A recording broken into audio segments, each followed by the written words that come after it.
What is going on, guys? Welcome to Jaymes Howell's Chiefs Talk. My name is Jaymes Howell.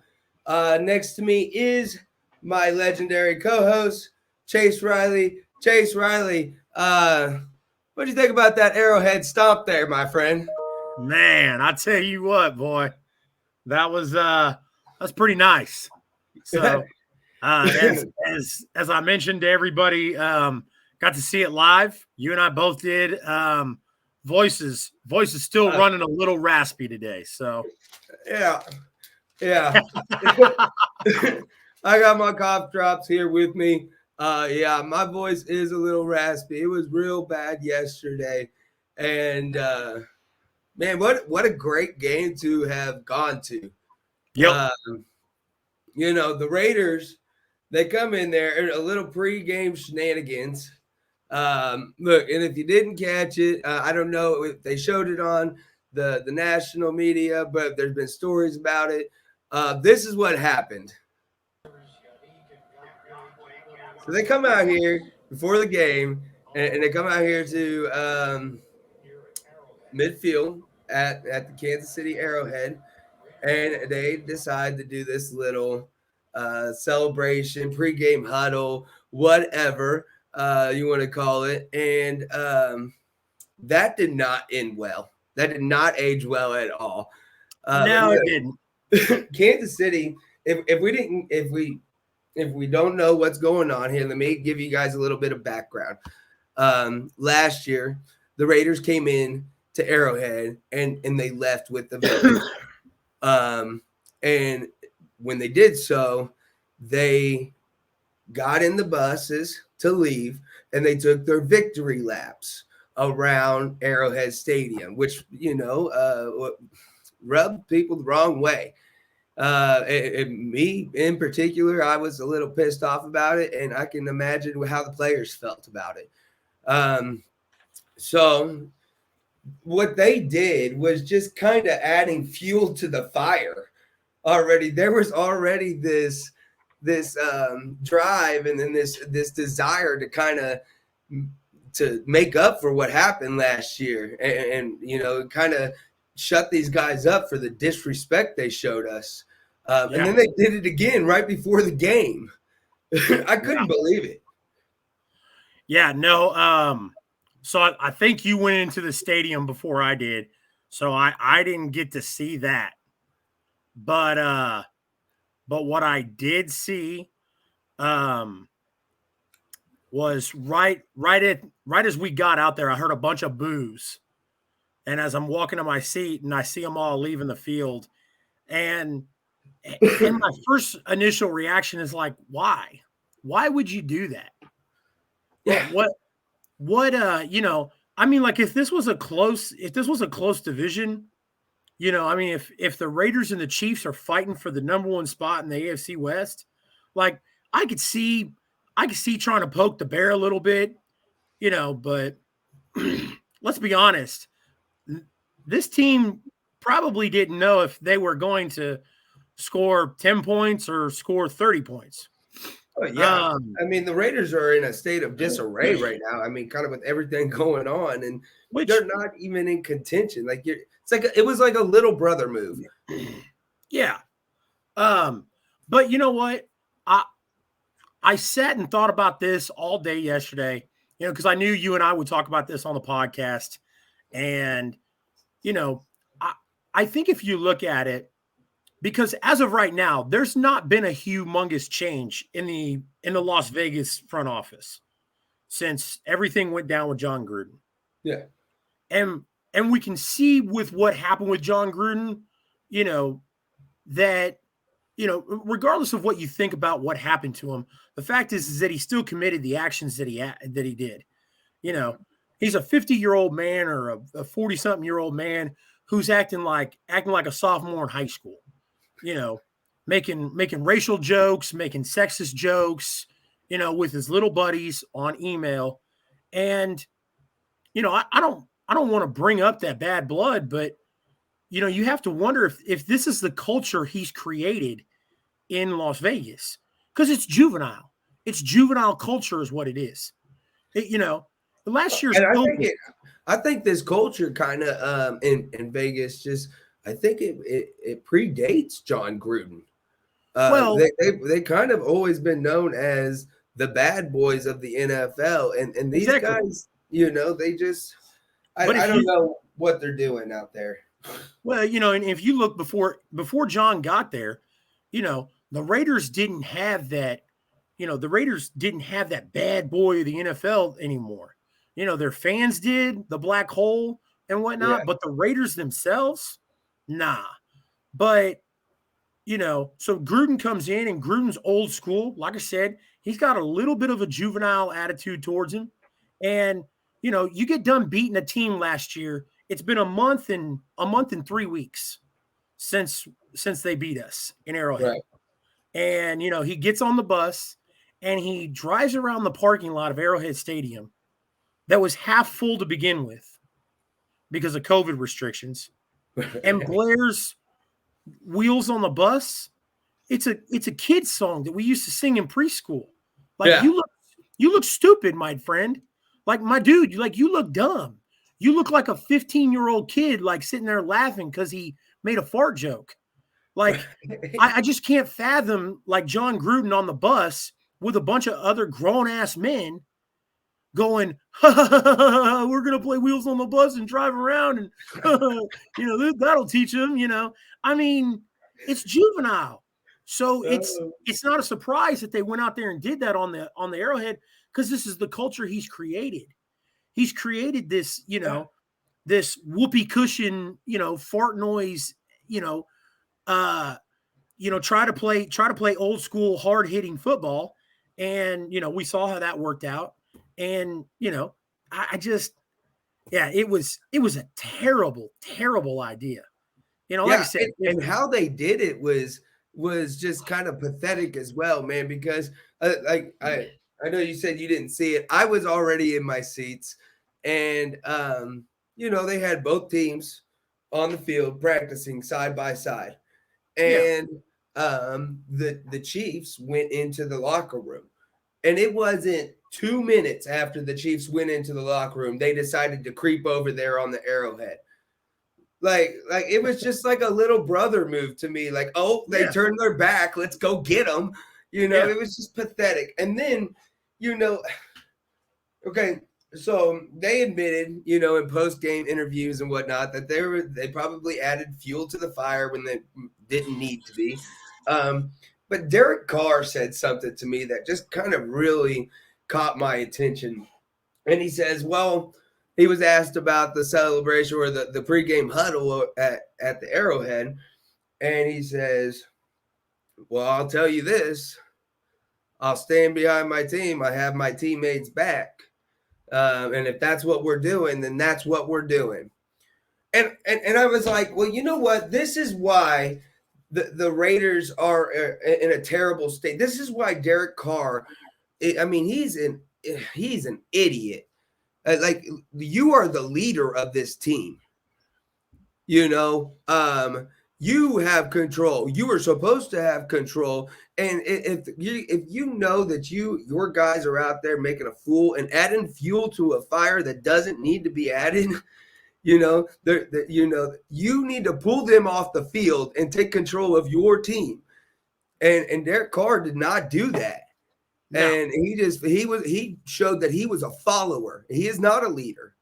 yeah. He's not a leader of that organization at all. Well, I don't know, how much Chiefs Kingdom really follows what goes on in the Raiders organization. I will tell you that when Gruden very first got there, after year one, there was talks of him wanting Derek Carr gone. Yeah. Um, you know, and He's not that guy, bud.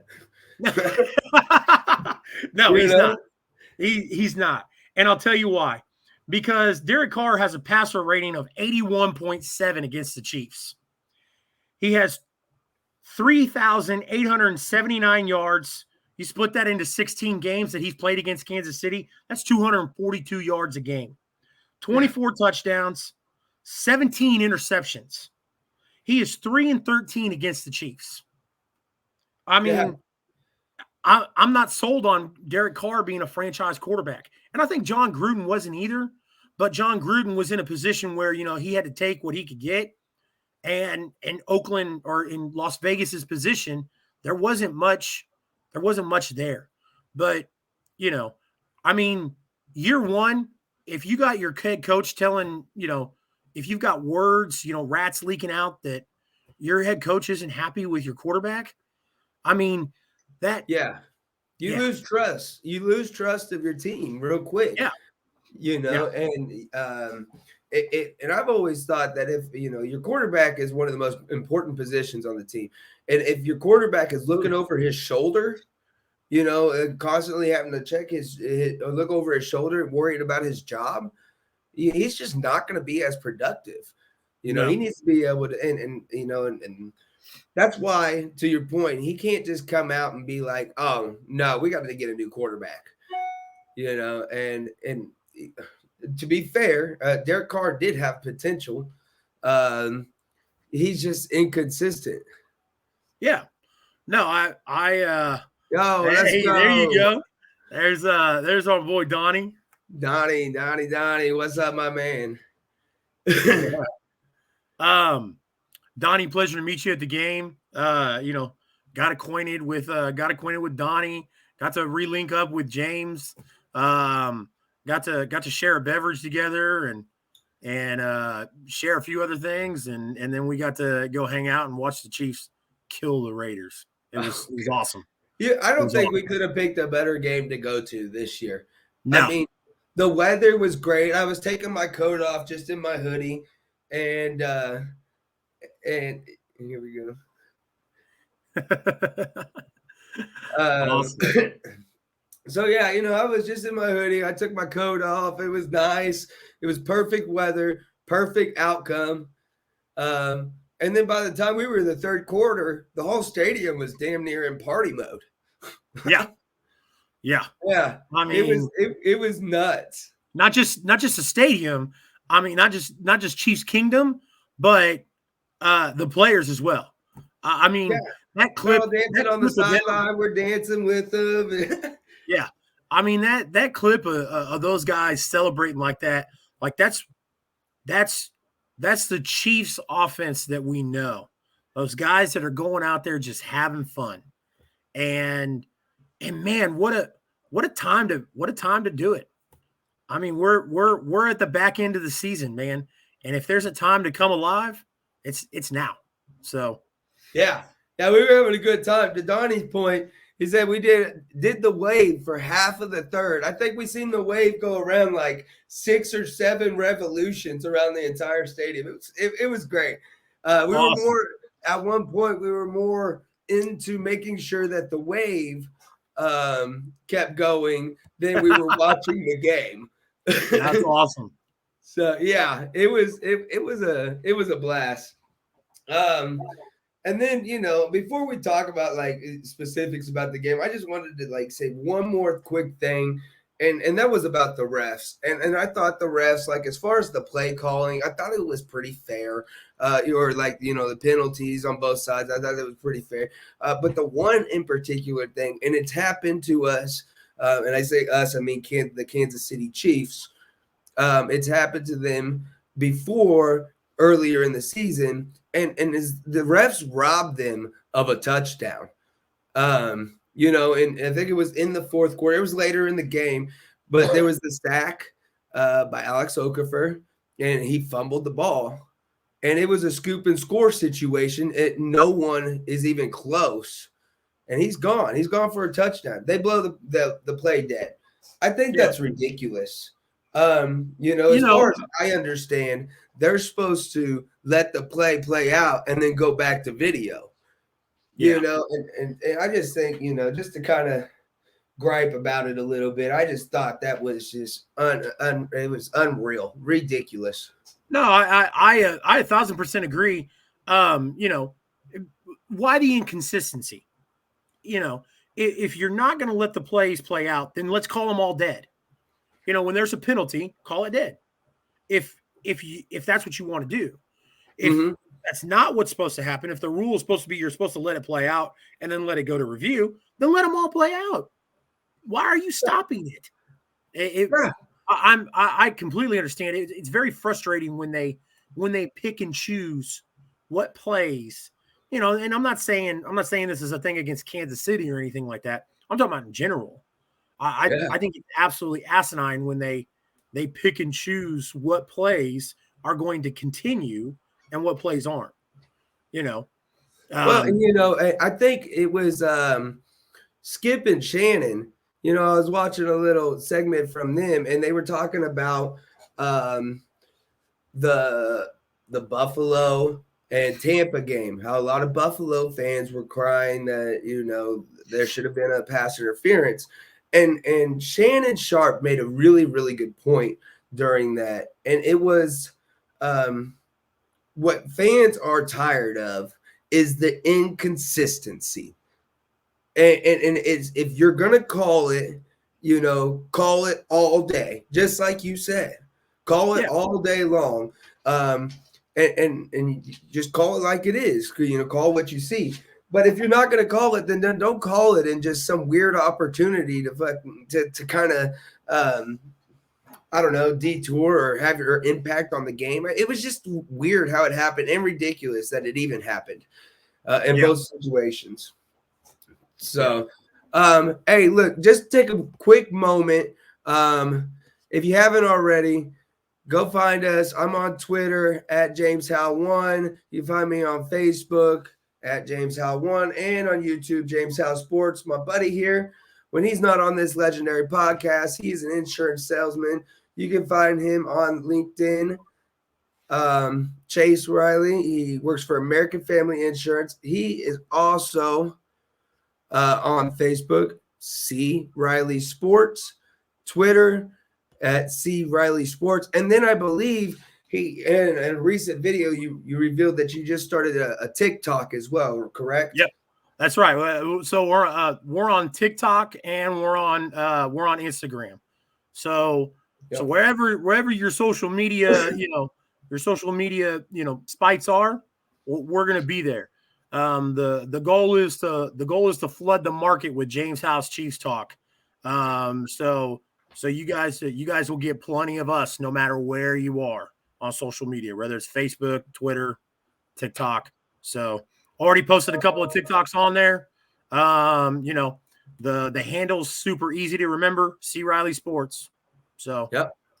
Yep, absolutely. Go check it out. Make sure you follow Scotty Craven. What's up, brother? Nice to see you on here tonight.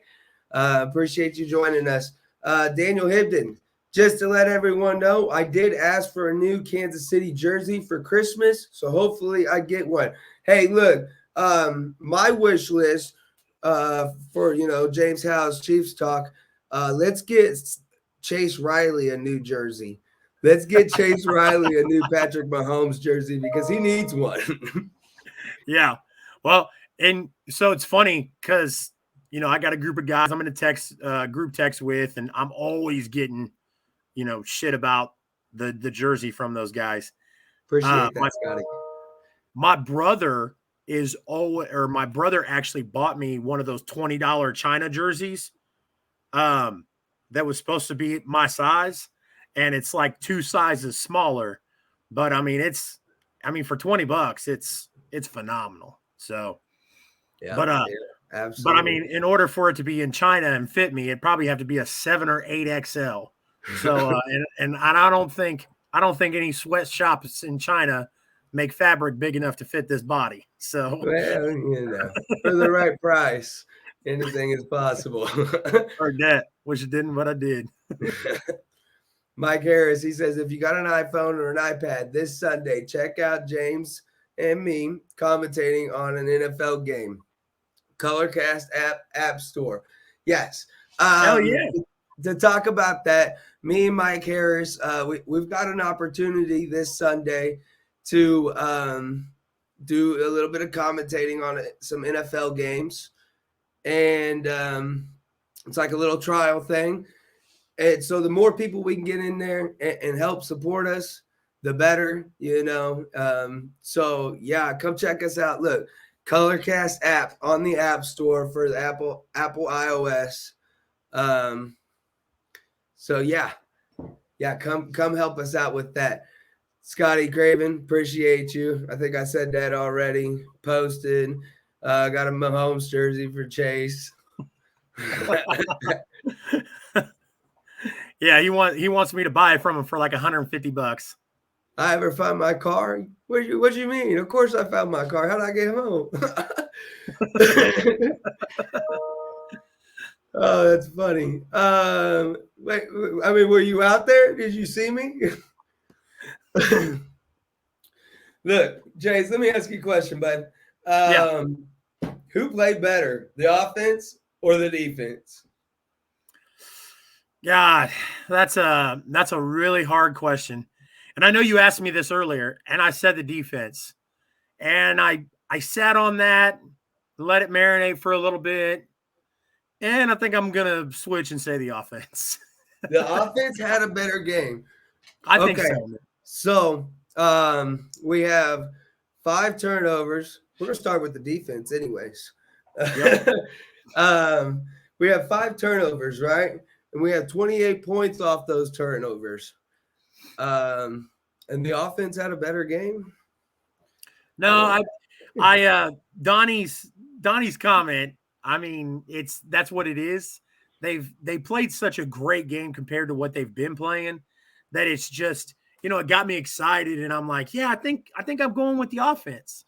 But well, and a little bit of reasoning behind that is there's only been 2 times this year that a team has played the Chiefs in cover 2 less than 40% of the time. And those 2 times are both the Raiders games. And I don't have it exactly here in front of me. I think it's 28% in the first one and 23 in the second one. 23% of the time they played those cover 2. And so I think, like, to your point, I don't think that the defense or the offense is struggling as much as people think. I think it's just they're battling the schemes. And when they loosened up on that and didn't play them in that cover 2 as much, we did it to them twice. Yeah. It wasn't a fluke. We did it to them twice. Yeah. So, well, and go ahead. For anybody that's watched this show, they'll know that you have talked about all year long the cover 2, the 2 deep safeties it has been Mahomes' kryptonite this year. Yeah. It has been why Mahomes has looked weak. Does that say something about the Raiders front office, the Raiders coaching staff, that you've watched all these teams do it all year long to Mahomes and contain him, and then you come out and do the exact opposite and let him beat you the way he has both times? Yeah. I don't want to keep hammering how terrible of an organization the Raiders are, not just because I'm a Chiefs fan, but they're a terrible organization. Well, if it looks like a duck and it sounds like a duck, it's probably a duck, Yeah. It's what it is. Daniel Hidden says the defense is looking better every week. And I don't think that the players, they say one thing and that they're trained to kind of say their certain thing. And it's usually, we haven't even reached our peak yet. But I still see improvement possible from an outsider looking in. I still see that they can get better. Fact, since Melvin Ingram came here, Kansas City has allowed an average of just over 9 points. Yep. Not even 10 points since Melvin Ingram. So I remember, me and Chase were talking a couple weeks back, and he asked me, he said, where was the turning point? When did this team make that change? And that was it. That is it, in hindsight. It's crazy, dude, because some of that stuff will come full circle. If you think about it, the day you messaged me and said, when do you think the turning point for the defense was? You showed me the outline for the show, and I was looking, And I just thought it was weird because I don't know if you did it on purpose and whatnot, but you reshared an article from 2 or 3 weeks prior where the Yeah. Chiefs had made the trade for Melvin Ingram. And I thought that was kind of your way of subconsciously saying, like, here it Yeah. is. Yeah. And, Melvin Ingram hasn't done, Melvin Ingram hasn't turned on the gas. I mean, he's not a standout player on this defense, He's but only it's been in just, this defense for a few weeks. I mean, what, 6, 7 weeks now? Like uh, but it, he's but still it fresh in does. it.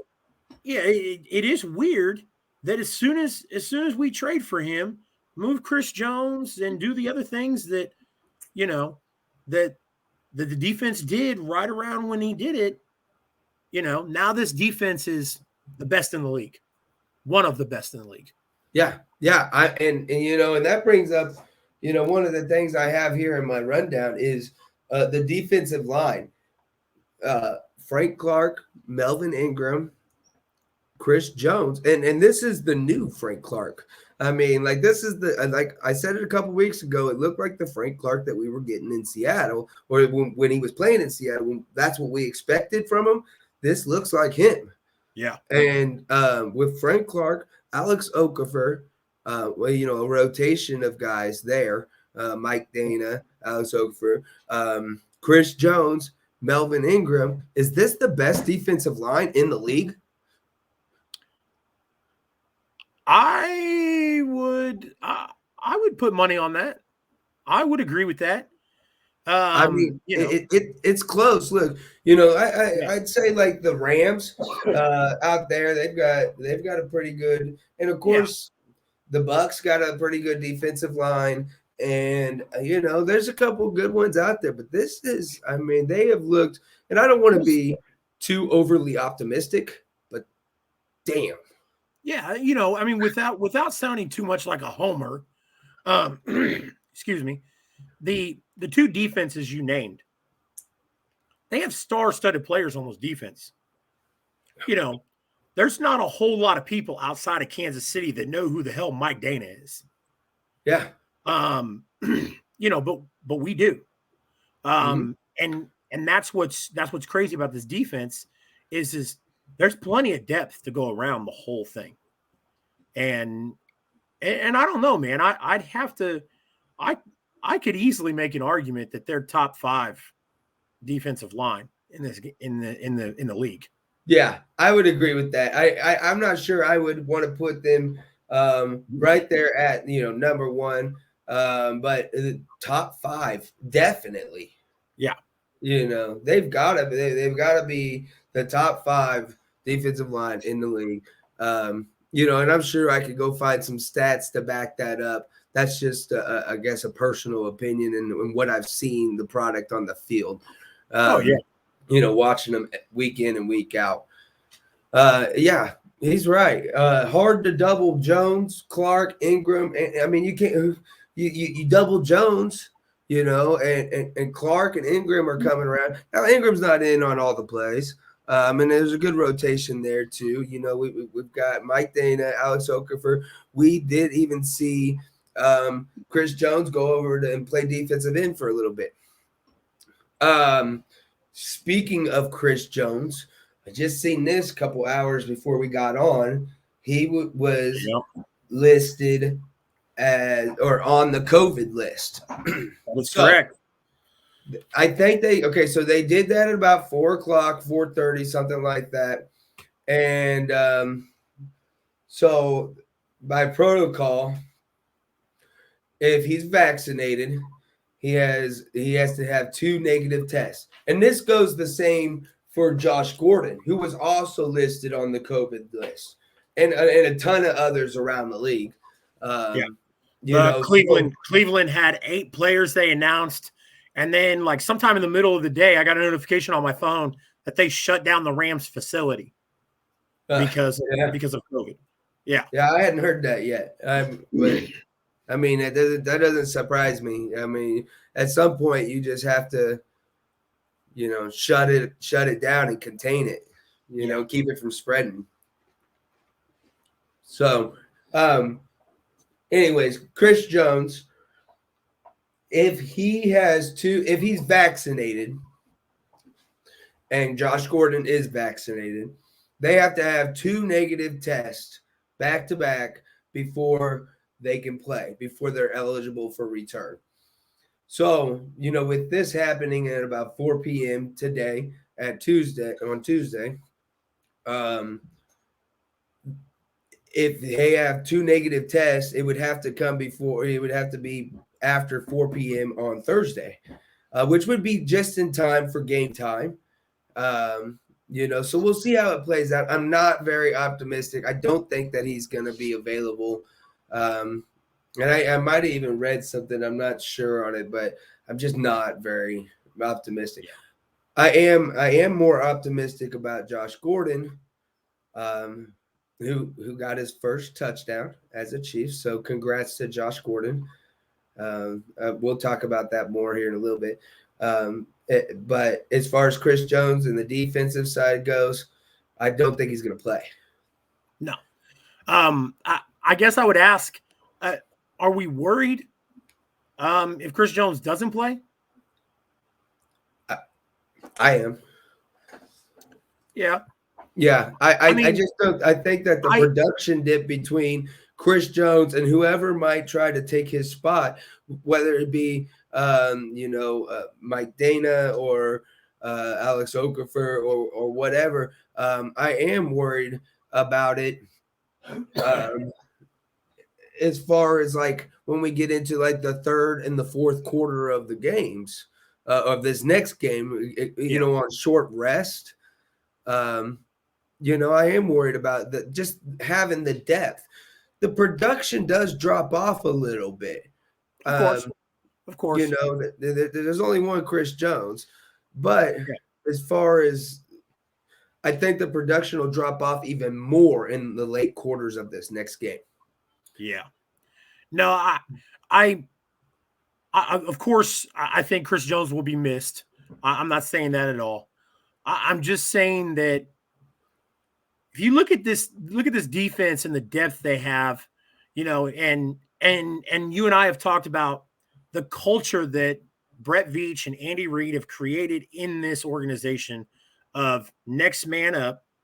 Mm-hmm. I see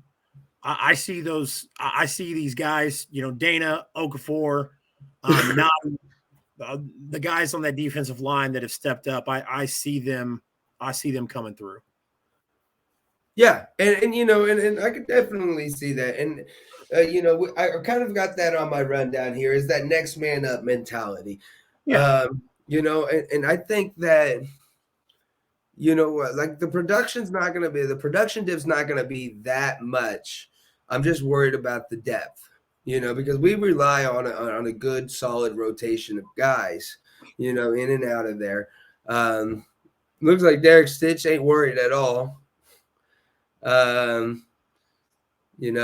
Those big hands. He said we call those mitts. Yeah, and that's another thing. Chris Jones, he's got a knack for that, and I don't really see any other defenders doing what Chris Jones does as far as like swatted passes. Every once in a while they get their mitts up, but Chris Jones has got a knack for it. So that I guess yes and no. I'm a little bit worried about it. Yeah. Go ahead. I was gonna say, it's a yeah and no for me, but this defense, man, is just. I mean, Well, and you said the next man up mentality. Look, 2 weeks ago we didn't have Rashad Fenton. Yep. He was out. We did fine. We actually got better than the week previously. And then this last week against the Raiders, we have no L'Jarius Sneed. Which to talk about that just real quick, L'Jarius Sneed's brother was shot and killed a couple nights ago. I'm not sure of the details, nor do I even want to discuss the details, but I do want to send out my thoughts, my prayers to the family, the Sneed family, everyone that was involved in that. Like everyone's a victim, not just the guy, not just his brother.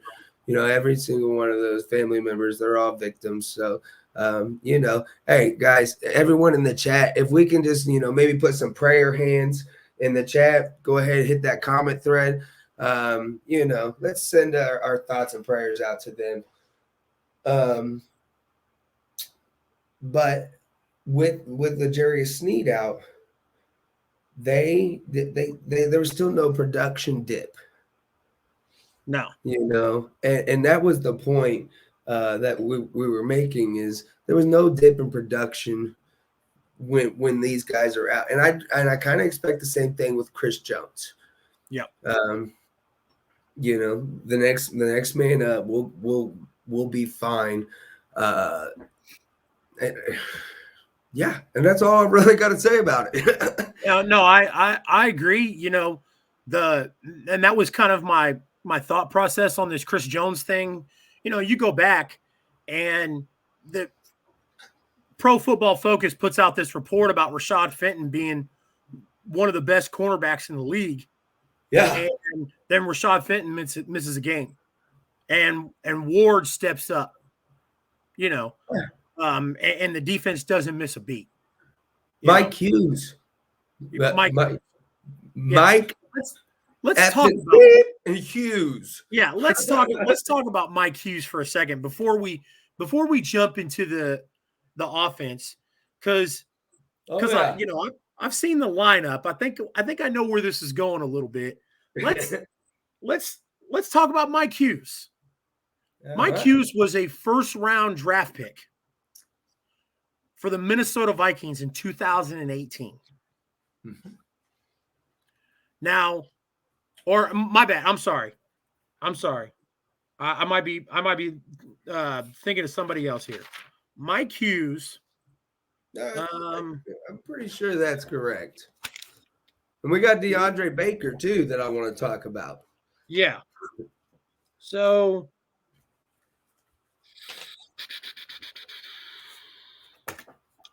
Mike Hughes comes into the league and misses a lot of games.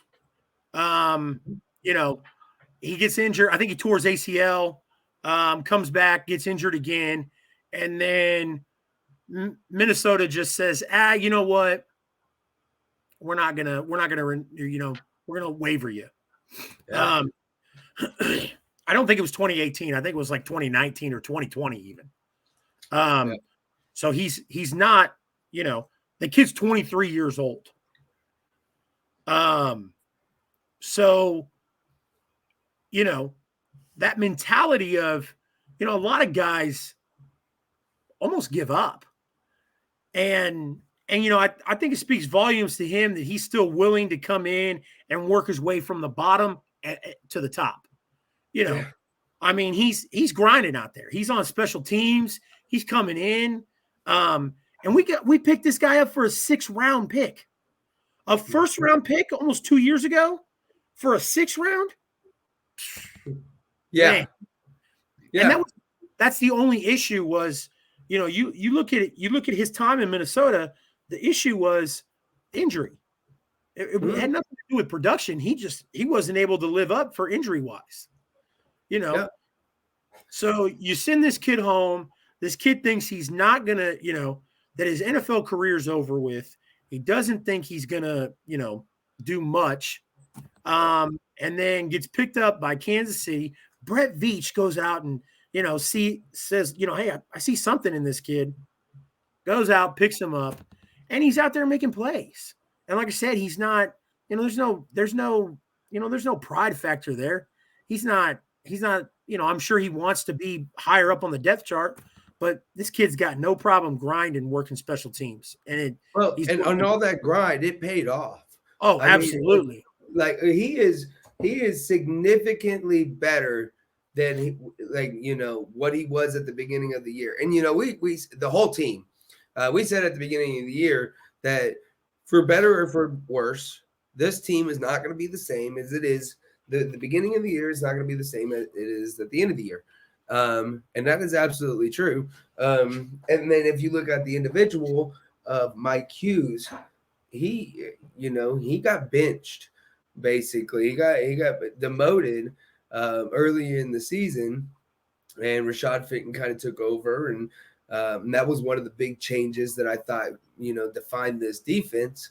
Um, but to your point, man, the kid just has some grind in him, Yep. and he doesn't. He got cut, then he got signed, and then he got demoted, and he ain't giving up, and he just keeps grinding, and he just keeps grinding, and now it pays off.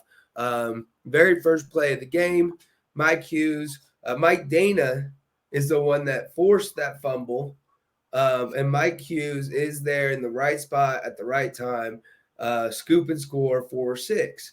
And I was like, okay, that's when I really damaged my throat, to be honest with you. At the game, I Yeah. went nuts. Yeah.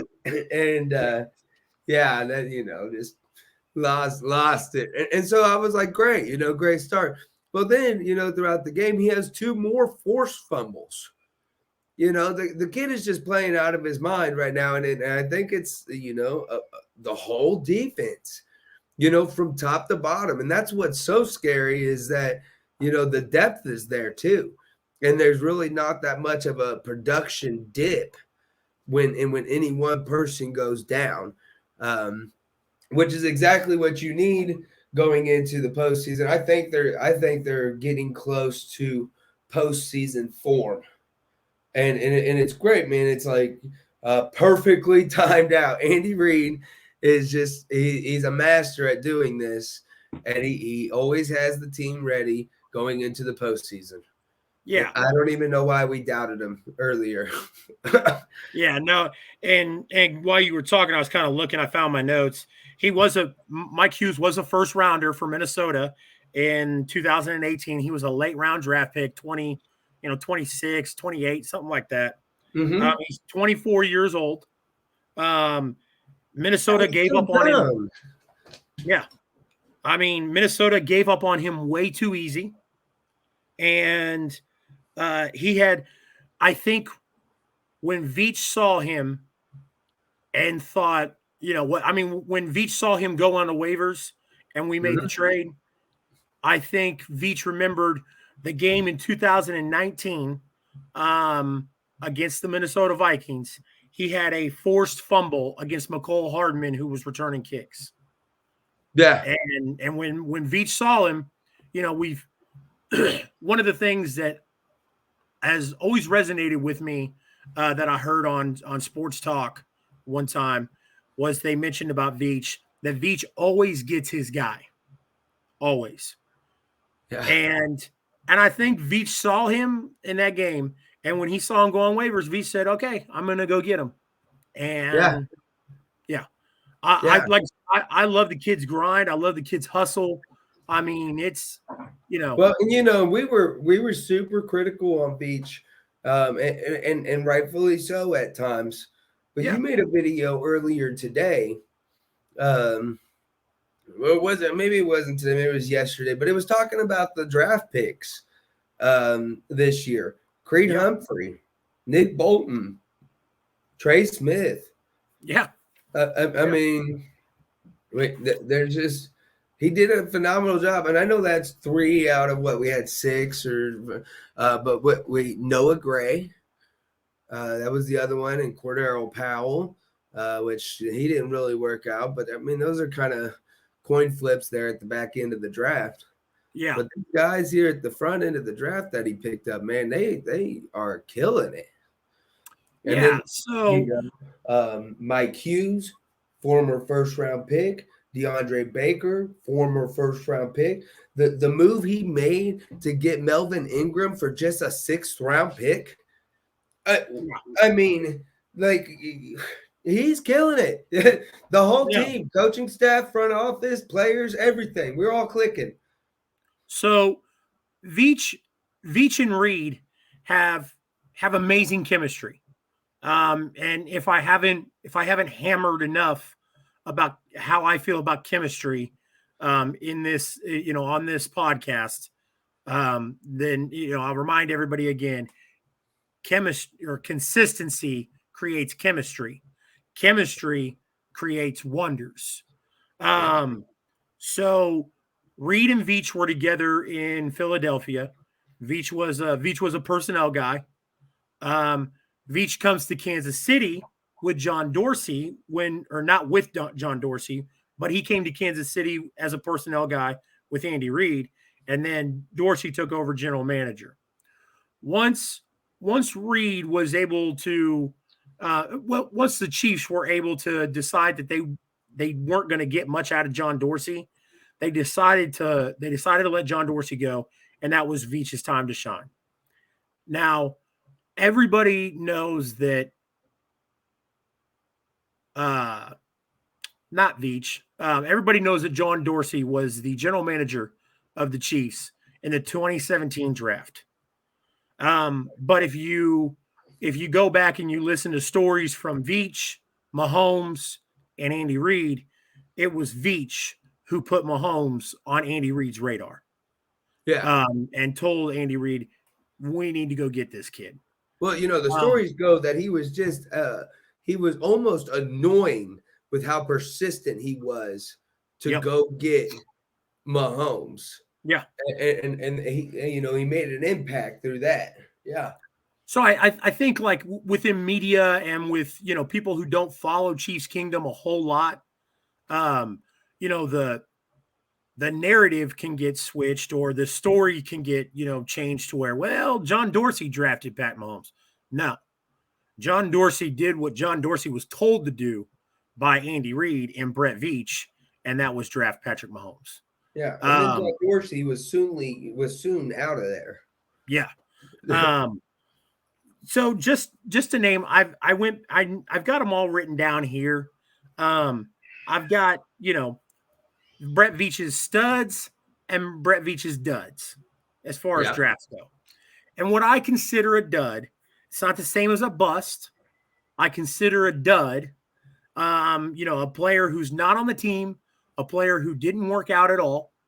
And I'll just tell you, I've got Breeland Speaks, Tremon Smith, who was moved to running back and released, Khalil McKenzie, who was waived in 2019. He's been with 4 teams since. Darwin Thompson, who was a 6th-round pick. Don't expect much out of him, but he was a dud. And Bo Pete Keys, who was a 7th-round pick, who didn't do much. Yeah. On the other side of that, I've got 1, 2, 3, 4, 5, 6, 7, 8, 9, 10, 11, 12, 13, 14, 15, 16 studs. Yeah. And this was Veach's 3rd draft. Yeah. I mean, since Brett Veach has taken over as general manager, the Chiefs have won a Super Bowl. This is by far probably one of the best depth teams we've had in 20 years. So I can't. I mean, I could go for another hour talking about how awesome Brett Veach is.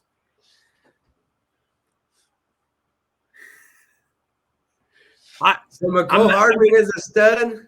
I wouldn't call him a dud. And if he's not a dud, then he goes on the stud thing. Like I said, as far as draft picks go and where we got them and what they've done for this team, McCole Hardman has been he has put in work with this team. Is he up to Chiefs Kingdom standards of taking up over number 1 or, being a close number 2 to Tyreek Hill? No, but he's definitely not a dud. Definitely. Yeah. I mean, I think, to his comment, he said, okay, I'll be the one to call him a dud. 2nd round, Dexter McCluster or DeAnthony Thomas. I think DeAnthony Thomas was like if I remember correctly, wasn't DeAnthony Thomas like a 5th or 6th round pick? So I do not recall correctly, but to the McCole Hardman comment, I think that, and the obvious point is DK Metcalf would have been a way better pick. Absolutely. Um, Absolutely. but in the situation that the Chiefs were at the time, with some issues going on with Tyreek Hill, I think McCole Hardman was a panic pick. And we touched on that before on a Yeah. previous episode, but I think he was a panic pick, and he basically he was the one that most fit the profile of the athletic profile of Tyreek Hill. He was fast. He was supposed to be a good route runner. He's not, but and that's one of his biggest hangups is that he's not a good route runner. But he was supposed to be the closest thing to Tyreek Hill. And I think that was that's like an insurance pick. yeah, and I think that's where a lot of people lose the I mean, there's no hiding from the fact that McCole Hardman isn't McCole Hardman. I'm not going to say he's a bust, and I'm not going to say he's a dud. I think that Chiefs Kingdom, and myself included, have a problem with holding him to the standard of Tyreek Hill. Like I said, we want him to be on that same level as Tyreek or short after. And the reality is he's not. Yeah. But he has done a good job in spots. Is he gonna be the number 2 receiver? Out of the guys we have, I think so. But he was never going to take over Tyreek's spot. Yeah. If the Tyreek situation would have went differently, then McCole Hardman probably wouldn't be on this team right now. Yeah, no, for sure. had- He just doesn't have the same. And Noah says you can't replace Tyreek with just another fast guy. It's so much more than that. Awful justification and evaluation by Veach. Yeah, yeah. No, I mean I agree. Like you can't replace Tyreek with just another fast guy. He would have never taken Tyreek's spot because he just wouldn't have. I mean, just like he can't even take the number 2 wide receiver spot. He wouldn't have been able to step up to the occasion. yeah, I do think that McCole has a role, though. Yeah, and to Noah's point, my whole point for that is the duds of the draft picks that I was talking about. The duds are the guys that aren't on the team anymore for whatever reason. McCole's still on this team as of right now. No, he probably will not be on the team next year. Depending on how everything goes. But as far as him being, a viable, piece to this team, yeah. Whether he's the number 4 wide receiver or the number 2 wide receiver, he's still contributed to this team, and he's still a draft pick from Brett Veach that has been utilized. Yeah, I think that I wouldn't quite call him a dud as of yet. I mostly agree with Noah that he's been extremely underwhelming. Maybe that's because expectations were high, but when there was an opportunity to get a guy like DK Metcalf, it's hard to put him on the stud list. Yeah, in comparison as well. Yeah. Donnie says he's good in his own right. He's in the NFL. He does make plays. He does make young mistakes. Noah says McCole's role is Dexter McCluster and DeAnthony Thomas. McCole is a bust, then something between a stud and a dud. Yeah, there we go. Yeah, we'll agree on that one. No, I'll say that. Somewhere between a stud and a dud. Absolutely. Yeah, I just don't. I wouldn't feel comfortable calling McCole Hardman a stud because he's not. Well, it's supposed to sound catchy. Studs and duds. Yeah, stud. It's not studs and in between and then yeah. next time I make that list, I'll put a somewhere in the middle. So Right, right. Um, all right, guys. Look, we're gonna take a quick little break. When we come back, we're gonna jump over to the offensive side of the ball. Also, when we get done with that, we're gonna look at the Chargers game and then a little bit of like a playoff picture type deal. We'll talk a little bit about that. So look, stay tuned while we're on break. Hit that like button, hit that share button. Let's see if we get some more people in here. I'll see y'all here in a little bit.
What's going on, guys? Jaymes Howell here.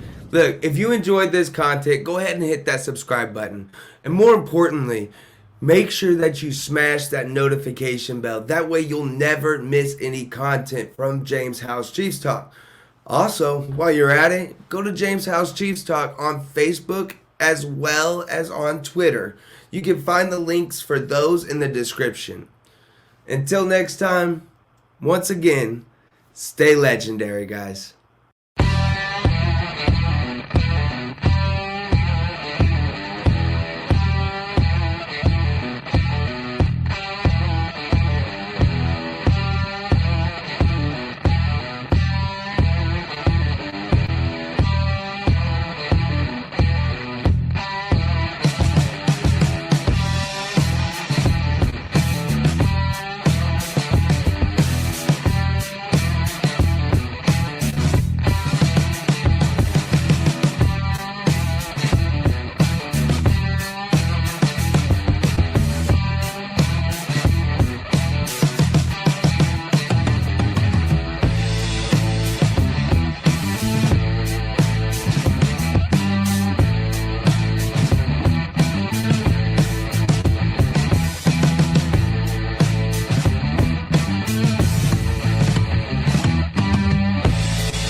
Chase Riley here, the co-host of Jaymes House Chiefs Talk.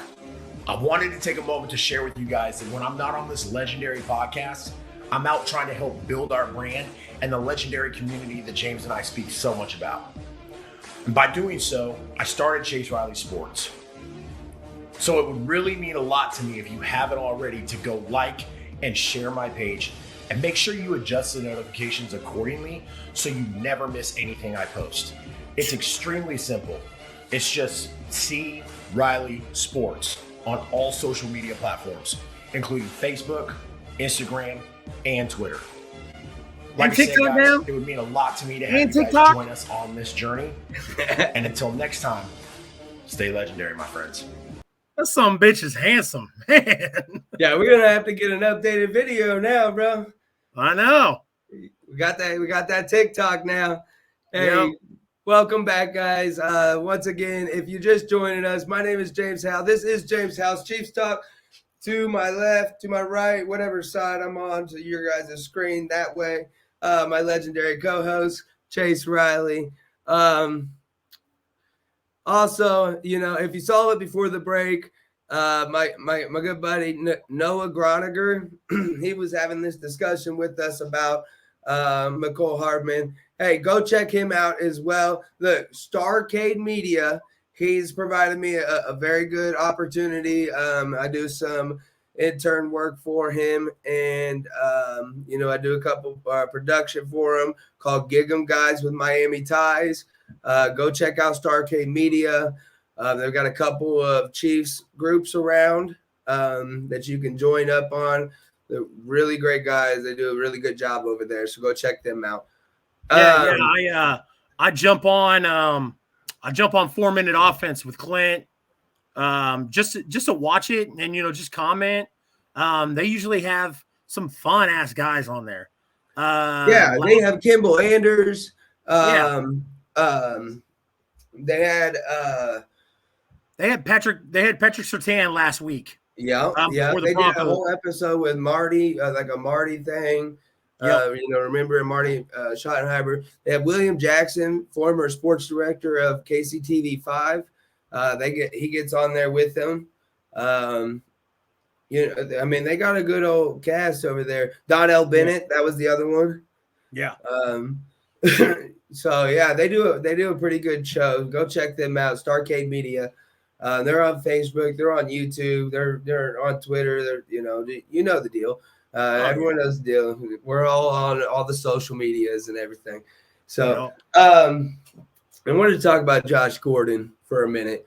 Josh Gordon had his first touchdown, and it seems like he didn't have much production otherwise, other than that first touchdown. But it just seems like a glimpse of maybe what's to come. It seems like maybe he's starting to, and how refreshing was it to actually see him get a touchdown after all these weeks of nothing. He got me 8 points in my fantasy league. He was sitting on the bench, but it was very nice to see Josh Gordon finally get a touchdown. I've made my stance about Josh Gordon very clear. I feel like all we're doing is prepping him for his next team or his next venture. I don't see him staying in Kansas City. I could be wrong. But Josh Gordon is a phenomenal wide receiver. If he's able to tap into the Josh Gordon we know. Well, what was interesting is Eric Bieniemy did there was a story I read where Eric Bieniemy was quoted as saying Josh Gordon was a great, and I quote, a great success story. Absolutely. We've covered this on this show before, how I feel about the league and his their handling of his marijuana use and all that stuff. So I'm hella happy for the guy.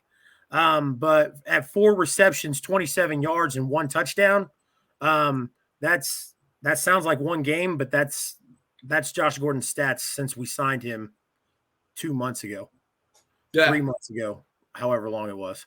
Yeah. So we talked about not ring rust, but rust as far as football goes. Right. You know, it's been 2 years since he played, and he doesn't play. He hasn't played consistently for a while now. So when he finally gets into that rhythm, he finally gets to that consistency we talked about, then you're going to see Josh Gordon go play for somebody else and look like the Josh Gordon of old. But maybe I don't see a reason why. I don't see a reason why he would go play someplace else. It like all these coaches, they seem like they're okay with the time it's taken. They seem like they're all right with it because this, we always say this is a complex system, and Andy Reid has a hard offense, and I get all that, but these coaches they kind of seem to confirm it with what they're saying about the guy. So I don't think Josh Gordon wants to go anywhere. I don't think so either.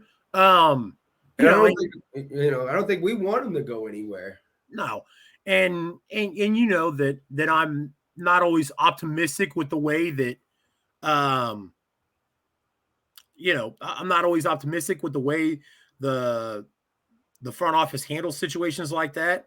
Or not optimistic. I'm just saying, like, sometimes I kind of consider myself a realist.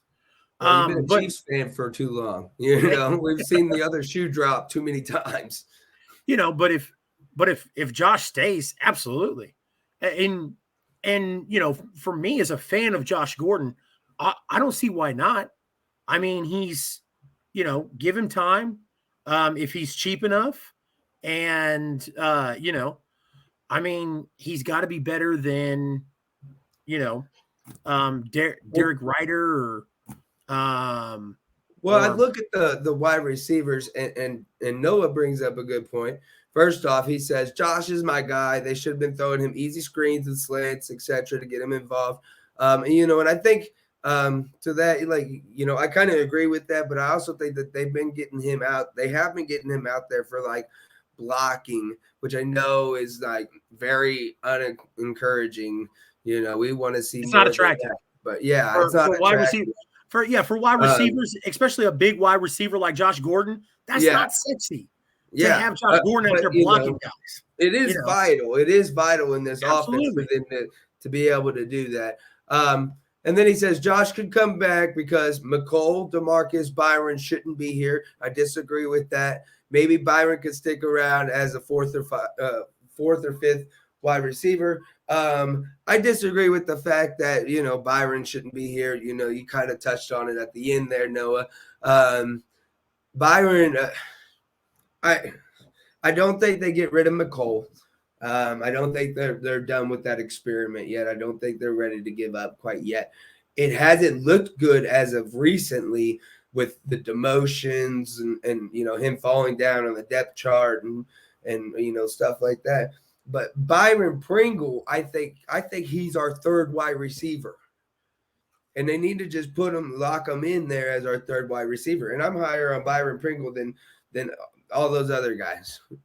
Well, if you want to utilize McCole Hardman's speed, and if they're gonna keep him, I agree that he will probably be gone next year.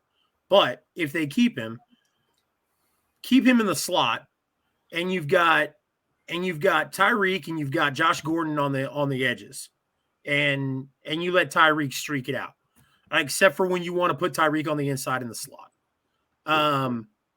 But if they're serious about keeping Josh Gordon is number 2. He's the perfect number 2. If he can be the Josh Gordon of what we're used to seeing of old, he's the perfect number 2 for this offense. Yeah. And then I would see Byron Pringle, me personally, I see Byron Pringle as that number 3 guy. Noah says they're done with the experiment. He's got another year in the contract, so he will stick around. It makes sense.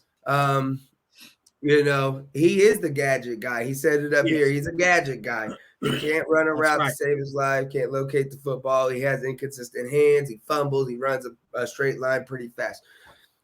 Like you kind of mentioned earlier, it reminds me of a DeAnthony Thomas. Um, and maybe I've just been optimistic over the years. I had high hopes for McColl, especially when Kansas City Chiefs kind of spun everything off as the Legion of Zoom, and then made it sound all cool and everything like that. I had high hopes, but being a realist, several years later and getting into this kind of work, where you have to kind of reel back that bias a little bit. I just don't, if Josh Gordon works out, I don't think McColl makes the team next year. I don't think he's on the team. No, and that's I think they brought in Josh Gordon to see what he has, to see what he can still do. I think that they should be patient with Josh, given the fact of his lack of playing time. But he's in there, and he's been a part of this offense. He's blocking. I've made comments on previous shows where Josh has been open and Mahomes just didn't get it to him. Yeah. And that's going to happen. But if Josh works out and Josh and the Chiefs are serious about keeping Josh around, then Josh should definitely be our number 2. No question. Yeah, I agree. So it seems like every time we play the Raiders, we drop 40. Is that coincidence, or is that just we just happen to have their number? I think Andy Reid has their number. Well, I read a stat earlier. It said out of the 100 wins that Andy Reid has had here in Kansas City, 15 of those wins have been against Oakland. 15% of his wins have been against Oakland. That's higher than any other team, for sure. Yeah. So no, I think Andy Reid just got him. Well, and the Raiders have sucked the past few years. I think in 2016, I think they were doing pretty good, but for the most part, the Raiders have been not anything to brag about. Noah says, as of right now, I like Josh, and I think he could be better utilized, but I don't think he'll be able to get back to his old form enough to be our number 2. And I stay optimistic about it just because of the simple fact that we've mentioned this, several times before, but he's fresh. I know he's old, in NFL terms. And I say that he's like the same age as I am. But he's fresh. He's got fresh legs. Unfortunately, the NFL kind of screwed this kid. Wait, let's pause for a second. You said you are not the same age as Josh Gordon. Josh Gordon is 3 or 4 years younger than you, guy. So. Yeah. Okay. All right. Thanks for exposing me there, guy. Absolutely. Yeah. Okay. So, anyways, I don't even want to talk about the wide receivers anymore. Trey Smith's the bully. I feel like I say that almost every show. And you're not wrong though. That's why it's okay. That's why it's okay, because Trey Smith is a bully. Yeah, man, and going back to Brett Veach, and his pickups, both Trey Smith and Creed Humphrey have just really. It's like a worst to first situation. Our offensive line last year. I say that we were in the Super Bowl, whatever, but our offensive line was garbage. It was a pile of hot garbage. Well, that offensive line was stricken with a lot of injuries, especially late in the year. We didn't have the depth at offensive line to handle that. And I say that And even though there was guys that were fourth and practice squad guys that were being brought up at the end of the year, but the offensive line has done, it was just like the thing we were talking about with Brett Veach. You go back and you think about it.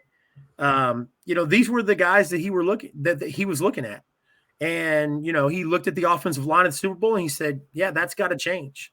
It was like the 2016 playoff game with Alex Smith against the Steelers, where we lost to the Steelers, who didn't even score a touchdown. Yeah. They hit like six field goals or something. Yeah. And, and then after that game, Brett Veach said, okay, I'm going to go out and change this offense to make it to where they'll score more points. And he did. So, same thing. How exciting is this? Okay. So like, the old verbiage is in the U.S., the old heads of the league. And, I can go talk to a couple guys right now that might probably tell me the same thing, but the game is won and lost within the trenches. And we talked about it earlier in the show. The Chiefs, I think the Chiefs have a top 5 defensive line, and they have a top 5 offensive line, and so that's, extremely encouraging moving forward. Yeah, and I think we're just starting to see it. Let's see. He says Trey Smith is a holding bully. Get those hands inside, bud. I agree. But when I say he's a bully, I think I'm thinking of one play in particular where he went over and helped his right tackle out and just put dude on his ass. Yeah, 250, 280-pound dude just went and just threw him on the ground. Those physical guys like that, man, they're gonna get those hands, out there. It's gonna look. Thank you, Jacob. Appreciate you, buddy. Absolutely, Jacob's my little buddy, man. That's Stitch's little brother. So yeah. But those big rough offensive line guys, they're gonna have their hands, where they shouldn't be sometimes because they're trying to get physical. But yeah, I agree. He needs to keep his hands inside, but he's still, for a 6th-round pick, he's doing pretty damn good. So yeah, and it was crazy that he even dropped as far as he had a few, and it seems like Brett Veach picks up on these guys that might have a couple medical issues. Let's see if we can. It's like, oh, we trust our medical staff. Let's bring these guys in here, get them healthy, and get them going. And I think that's an organization that's just loaded top to bottom. Coaches, staff members, front office members. And it has a lot to do with the culture that's been set within the organization. So, it's just, little insights like that are very encouraging as a fan. Absolutely. To go back to the wide receivers, I don't recall, and I might be wrong on this, I don't recall any dropped passes. Like I said, I could be wrong on it. I did spend a lot of the 3rd and 4th quarters partying inside of Arrowhead. So, man, the fans and even Andy Reid had said something right in the after the game in the post game press conference. He was like, first and foremost, give it up to the fans because you guys were nuts today. Yeah. I know that wasn't a quote, but that's what he said basically. So funny you mentioned that. So December football is generally pretty cold. I used to have season tickets at Arrowhead. December is normally really cold. So I dressed for a really cold game. And then when I got into the stadium, I started shaving some layers off because I was like, it's nowhere near as bad as I thought it was going to be. And after you left, me and my friend Perry in the parking lot, we were going around talking to some people. Every single Raiders fan I ran into, I'd be like, hey, you want to I got some extra clothes for you. You don't have to wear that. Okay, you don't have to walk. You don't have to walk around Yeah, wearing it's that. okay. Did you see that video I posted earlier of Yeah. The when your guy kid doing the would be chop. so bad? He was right. He was right up the stairs from where we were sitting. Yeah, doing the Raiders fan, doing the chop. Yeah, and Yeah. it was funny, man, because we you guys give me a lot of stuff about that Mahomes jersey. Like I said, I went to every home game in 2019 and got a lot of junk on that jersey. So that jersey hit the washer every single time I got home. Probably Yeah. put it in the dryer a couple times and I shouldn't have. But so I'm telling these Raiders fans, hey, I got extra clothes if y'all want to wear them. You guys don't have to wear that stuff. Yeah. And this girl goes, why would I want to wear your clothes with your busted up Mahomes jersey? How old is that jersey? That jersey looks 15 years old. I was like, it's as old as the last time y'all won a Super Bowl. For real though. For real though, you ain't got shit to talk about. Like, I mean, you can't fucking talk smack, bro, because and look, it's nice to be on this side of things because we used to be in that 50-year drought. And we couldn't say nothing. Yeah. Noah says, interesting decision on Orlando Brown. Can they sign him to a team-friendly deal? And will Orlando accept that because he's not a premier left tackle and has struggled this year, especially with speed around the edge? You and I have talked about that on this show, and I mean, I don't think Orlando Brown doesn't leave Kansas City. They'll get a deal done. I think there will be some extensive talks because, obviously, we thought we were getting a premier left tackle with Orlando Brown, and he hasn't played up to that caliber. Mm-hmm. He's still been good, but he hasn't played up to the caliber that that was worthy of a first-round draft pick. Right. So, but I think that he probably gets the franchise tag this year. We're gonna focus on signing Tyrann Mathieu or getting him extended, and that's gonna be the priority. And then outside of that, if they can't come, I mean, they might very well franchise him. Put the tag on him, and we'll see what goes from there because he hasn't been. They paid that he hasn't been that elite, premier left tackle that we were expecting. He's absolutely Noah's right. He's gotten beat by that speed rush. That is his weakness. We knew that was his weakness. I do think that he's been getting better over the past few weeks, but I don't see, if he's about the money and he wants to be paid like a premier, I don't think it's justified. I don't think we can pay him like that. So and I think the difference is so large that there will not be an agreement. They will just slap the franchise tag on him and say, okay, prove it, buddy. Yeah. So yeah, no, I think if obviously if the talks go too extensive, then the franchise tag is where he'll end up. Yeah. So franchise. Patrick Mahomes looked pretty good for the most part on Sunday. A lot of it, I kind of mentioned it early in the show, was the lack of cover 2 that was being played against us. But still, he looked like he was making really good decisions. He was spreading the ball around, and on top of that, the deep ball seemed to be prevalent.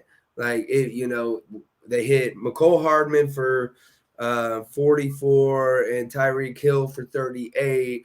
Of course, we mentioned that Josh Gordon got the touchdown. Byron Pringle got involved. Of course, Travis Kelce. I mean, he was spreading the ball around. It did look he looked good. I think he was pretty efficient. I don't have his stats right here in front of me, but what was your thoughts on Mahomes this last game? it's hard to say, hey, this was the Patrick Mahomes we're used to, because the last time we played the Raiders, I mean, I jumped on this podcast and I was like, hey, he's back, Mahomes is back, baby. And and what, we scored 19 against the Cowboys next week. It still just seems like there's something missing there. So,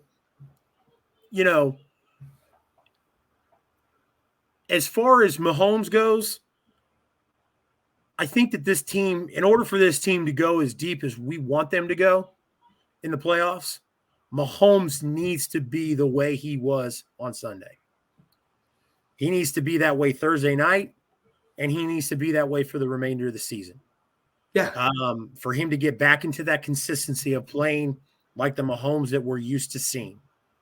I've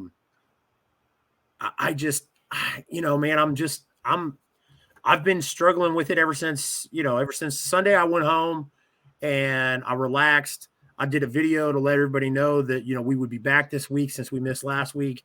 And after I did that video, man, I was watching the game again, and I was just sitting there thinking, and I was like, man, I just don't want to jump on this podcast on Tuesday night and do the same thing and be like, Mahomes is back. And then, a little bit more hesitant this time around. Yeah. Because it was inconsistent the last time. So, He says Raiders are stubborn and play that cover 3. You can expect that cover 2 shell all game long from the Chargers. Agree, 100%. This game against the Chargers is going to tell us all we need to know and then some about this Chiefs team. And I think that's kind of where you're at, is a little hesitant, and you want to see, what's going to happen next. Because I'm in the same spot. Yeah. I don't think it's going to tell us about, I think the defense is who we think they are. I think they're top 5 defense in the league. I think they're going to do their job against the Chargers, but the problem is going to be keeping up with Herbert scoring points. If the offense needs to tell us who they are. And God, man, I just feel like that's been the theme all year long. Is, we started out the year of, the offense will get it figured out. They'll what was everybody saying? Every analyst, and we kind of touched about it on here. Find their identity. Yeah. And then it was like, I was like, this team already has an identity. They don't need to find one. They need to get back to basics. And man, it looked like they were going to do it. And I don't know, man. It's just, I'm at a loss with it. Like I said, I've tried to wrestle with it the past couple of days of how to break that down. I will say, one thing that is really encouraging is the fact that there was very, if any, I don't know, but very little drop passes. And those were a big issue, as well as they didn't really shoot themselves in the foot. They didn't have big penalties that were like, drive killers. And I think that's been one of the biggest things that has been holding this offense up all season long is, just missed opportunities and lack of execution, just flat out not catching the ball. I don't care if the ball's a little bit behind you. If it hits you in the hands, you should catch it. Yeah. And so I think, moving forward from that perspective of things are getting better fundamentally, drop passes, less turnover, less penalties, I think we're going to go ahead and make a little bit of progress. Yeah, absolutely. And we're not going to do anything differently. Yeah. I don't want to jump, I don't want to jump too far ahead here, but That's what I learned as a kid. If the ball touches your hands, you catch it. Man, I wish somebody would have told me that. Hey, Jerry Rice. Jerry Rice Yeah. said that. If you can get your hands on it, you catch it. Yeah. You know? That don't work for guys like me. I don't know if Stitchamania is still in here, but if he was, he'd tell you that your boy can't catch a cold. So yeah, you learned that in the softball league you played in, or what? No. Yeah, the softball, it's different with a big glove. You know, but as far as the football goes, you could throw that sucker right in my hands and I'd catch it with my face. Exactly. Fancy gloves, they got those. They're basically stick 'em built into their gloves. Yeah. Well, and pumping the brakes a little bit on the Mahomes thing, the way the defense is playing, if and Noah's right, if the defense comes out and plays, top 5 defense against the Chargers, I guess I have to ask the question: does Mahomes have to be that good? I mean, does he have to be 2019 Patrick Mahomes? Does he need to be MVP Patrick Mahomes? I think I said a couple of weeks ago that the identity of this team, they're a defensive team. Yeah. And that's what it almost seems like, is they're a defensive team. Even if they don't figure out, Noah says, we'll figure out or find out against Justin Herbert if this defense is as legit as what we think they are. Can this offense figure out the cover 2 shell? They did against the Raiders because they won't play the cover 2 for some reason. I'm hesitant like you guys.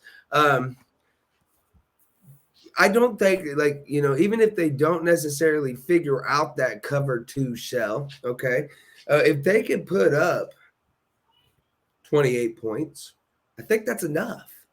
It might even be enough to put up 21 points if the defense keeps playing like it has. Now, is the defense going to be able to do the same thing against the Chargers or against the Patriots? Against some of these more explosive offenses, maybe not consistently. Yeah. But we did see them stop the Dallas Cowboys. Agreed. I know Amari Cooper wasn't there. Yeah, but Amari Cooper isn't the main focus of that offense. Of course it hindered their performance, but not so much that you could use that as an excuse or a crutch. I think this defense, and I think people are hesitant about the defense as well, but I think they're a lot better than what people give them credit for. No, I agree. And the stats say that these guys are. Sorry, apologize. I'm hooking my laptop up to my base here because it's about to go dead on me. Well, I hear you. No worries, brother. We are an hour and a half into the show tonight. Yeah. But, so the offense, like I said, the question is does the offense need to be as good as, as good as the defense or better? Or is this defense good enough to where the offense can continue to be just mediocre? Yeah, I think people have just kind of had that expectations. The only thing we've seen from Mahomes is just lights out. We're gonna light up the scoreboard, and that's the expectation. And we all knew that is unrealistic to maintain that pace that he had for his entire career. Yeah. This is a little hang up that there is no denying it. This cover 2 shell that keeps, hanging him up is a hang up. It's hung him up, and He hasn't quite figured it out. He will. I have faith that he will. But the Chargers will be a legitimate test to find out where we're at, as far as that goes. Noah says, if this defense is top 5, Mahomes doesn't have to be MVP Mahomes. But if he was, we'd run away with this thing. Absolutely. Oh, absolutely. Because instead, Absolutely. it's nip and tuck if the offense isn't clicking. We should be the favorites in this thing with the Pats and a rookie QB. Bills no Tre'Davious White. Titans no Derrick Henry. Ravens are a mess. Who scares you? The Pats are who scares me the most. We'll see if the Chargers are that team we should be scared of. We should be that team we should be scared of come Thursday night. I think the Pats are – I still – in my power rankings, I still have the Pats ahead of the Chiefs in the AFC. I know it's a rookie quarterback. I mean, he's just playing lights out.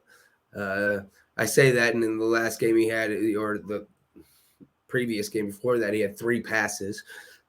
But, everything else surrounding that, he's been playing really well. Bill Belichick is what really scares me. It's not the quarterback that I'm worried about. It's the coach that I'm worried about. But other than that, you're right, man. The Bills don't scare me at all. I was absolutely correct. I picked the Browns to beat the Ravens this week. They did that. The Ravens don't really scare me. I don't see it. It's just the Pats. That's the only team that scares me. He says, I'll never put a team with a rookie quarterback above Mahomes and the experience of this team. We are in the show me state. Mac Jones is going to have to show me. I hear you. I hear you. Yeah, I agree. I think the only thing that scares me about the Pats is Bill Belichick. If Bill wasn't there, then I don't think they would scare me as much as they do. But, we go back, just to kind of back up a little bit. I was hooking my laptop back up. Patrick Mahomes led the league in drop passes coming into this week at 30. Yeah. He had 0. Mahomes knew it's been an issue, and he's working on it. And doing so, there were 0 drops in this game.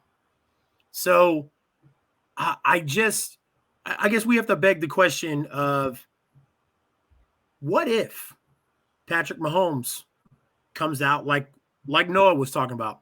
What if Patrick Mahomes comes out and plays, not all the way up to MVP caliber, but real close to it? I'll tell you right now, Vegas has Kansas City Chiefs as Super Bowl favorites. Yeah. On updated odds, Kansas City are Super Bowl favorites. And I'll tell you what, if we get the Mahomes that played on Sunday, there's no doubt in my mind. I like I said, I don't see anybody stopping that team after week 18. If Mahomes plays the way he did on Sunday. I guess that's just my big hang up on this whole thing is Mahomes going to be that Mahomes, or are we going to get Buffalo Bills or Tennessee Titans Patrick Mahomes? If with the defense that we have, we don't need, like we were just talking, we don't need Mahomes to be MVP. We just need him to protect the ball. Yep. Drive down the field and protect the ball, and we will win. I'd put money on it. The defense we got now, if Mahomes can just be an Alex Smith, which he'll never be because he's not that kind of player. Yeah. But if he could be, a game managing quarterback without trying to do too much to press the issue down the field, we're going to win. We're going to win out the rest of the season. And I'm not scared of anybody. No, and that was going to be my thing. The old adage of defense wins championships. Well, that's fine. And if Mahomes can sprinkle in a game like on Sunday here or there, that's all right. That's all right. Noah says, also should be fortunate enough to make the Super Bowl and be healthy in key areas. I want the Bucks. Look, my man. I want the Bucks too. From the outsider, I got a couple friends in Pittsburgh. No one else wants the Bucks versus Kansas City again. No, I want the Bucks so Absolutely. bad. Yeah. I will say that they are another team that is turning it on right at the right time of the year. But man, I 1,000% agree with Noah. If we're fortunate enough, I want the Bucks so bad. Yeah, I want the Bucks. Yeah. Jordan says the Bucks look really good though, and that is true. He says it's gonna be a good game on Thursday. The Bucks do look really good, and Jordan, Tom Brady always gets his team going right, gaining momentum into the playoffs. Jordan is a Chargers fan, so Jordan's gonna have to. Yeah, Jordan's gonna have to watch that game. With Jordan, man, here I thought you were a cool guy and everything, buddy. Dang it! Yeah. No, I'm just messing with you, my friend. All right, guys, look, I have it scheduled in here that we take a break. How do you feel about that, Chase? You want to take a break? You want to keep going? No, I'm good. Whichever. If you need to step out for a second, no. And I'll go get a drink. Let's see. Want to talk motivation coming out with their hair on fire. The offense in particular would want to light up the Bucks defense. And we all remember Tyrann and Tom going at it. Yeah, there would be a lot of bad blood in that game. A lot of the blood would be boiling. Oh yeah, in that game. Yeah, man. Let's just look, guys. We're gonna go ahead and hit this break. When we come back, we still are going to talk about the Chargers game coming up a little bit, and we're going to talk about playoffs, talk about the playoff picture a little bit. Jordan says, I think the NFL is setting up Patriots and the Bucks. That, that's a possibility. It's a possibility. I don't know. That dives a little bit too far into like the conspiracy realm for me. I've seen some weird shit happen, but it would be a good storyline. I will tell you that. Tom Brady going up against his old team and Belichick, who was really great. Was it hashtag conspiracy theory? Yeah. Who was really great? Was it Belichick? Was it Tom Brady? And that would be the storyline, but. Well, and before we jump to break, I will say this because you bring up a really good point.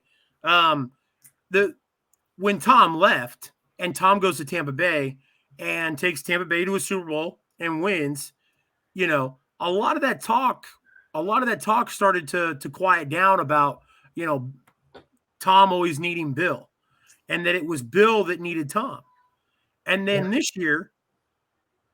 Bill goes and, takes a rookie quarterback, a watered down team and they're the number one seed right now. Yeah. So now we're back in the conversation and you know what? Not to get too far off track here, but Tom has always been my Michael Jordan of the NFL and Bill will always be my Phil Jackson of the NFL. Yeah. I think no matter where Bill goes, I think Bill's going to be a winner, and I think no matter where Tom goes, Tom's going to be a winner. So, let's see. He said the Bills should have beat the Bucks. A lot of people think that. It's kind of what I mentioned earlier with Shannon and Skip. It's just with that lack of consistency in calls. Penalties. Is when our minds start to wander and go, hey, what? It's 2 years ago with that with that pass interference against the Saints that screwed the Saints in the playoffs. Or 3 years ago, I think it was, or I don't remember, but it was the year right before they initiated the pass interference replay that you could do that. And then that only lasted 1 year. But right before that, it was a blatant pass interference against the Saints, and Drew Brees and the Saints, and it was a missed call. That was the year with the D Ford offsides. Yeah. Because everybody complained. I wasn't one of those people, but everybody complained that it should have been the Saints and the Chiefs in the Super Bowl. But yeah, that was that year. And to his point, he said, I've never been a conspiracy person with the NFL, but it's kind of clear now. Look, I said, I said that the whole move with the Raiders going out to the Arrowhead, and, doing their little pregame warm-up or pregame huddle or whatever out there, I said that was almost WWE-like. That was like Vince McMahon made a phone call to the locker room and said, hey, go off real quick. Get all the fans riled up. Well, and it's funny you mentioned that because, I've always been a big, huge, professional wrestling nerd. I'm a professional wrestling nerd at heart. But I love that kind of drama thing, like it creates good games and good TV, when he says he's always been a wrestling nerd. Okay, look, we used to have this little backyard wrestling when we were kids. XAW, Extreme Amateur Wrestling. Yes, sir. Yes, sir. Look, yeah, we used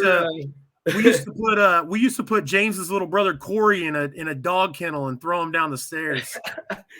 Man, we used to smash those little the metal trash cans on Richie's head. We'd jump off the ladders in the backyard. The trampoline that we had back there. God, we were nuts. Oh, we were nuts out there. Yeah. No, true story, Jordan. True story about my brother. I did.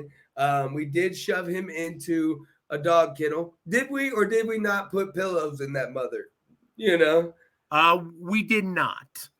Well, that's not how I remember it. But there was no pillows because for a good 2 or 3 minutes after we did it, we thought he was dead. And then he came flying out of the kennel and was like, "Surprise!" He said, "Let's do it again." Yeah. Yeah, it was me and TJ up there. Me and TJ lifted him up. You were gonna catch him. We threw him down. They threw him down the stairs, and yeah, that was good times. Says, love this show though. Love to be on it sometime. Absolutely, bro. Appreciate you jumping on. Appreciate you watching. Hit that share button, hit that like button. Make sure you follow and subscribe if you're catching it on YouTube, on the recorded. Make sure y'all subscribe too. Holler at me, Jordan. We can probably work something out. So, yeah, that's what we were doing. Let's go to break. We'll come back, talk about the playoff picture, all that good jazz. I'll see you guys here in a little bit.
What's going on, guys? James Howell here. Look, if you enjoyed this content, go ahead and hit that subscribe button. And more importantly, make sure that you smash that notification bell. That way you'll never miss any content from James Howell's Chiefs Talk. Also, while you're at it, go to James Howell's Chiefs Talk on Facebook as well as on Twitter. You can find the links for those in the description. Until next time, once again, stay legendary, guys.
Hey everyone, Chase Riley here, the co-host of James Howell's Chiefs Talk.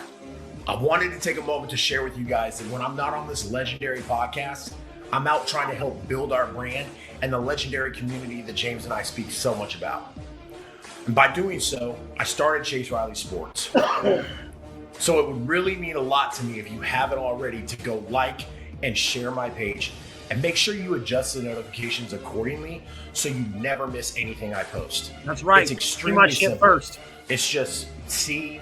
Riley Sports on all social media platforms, including Facebook, Instagram, and Twitter.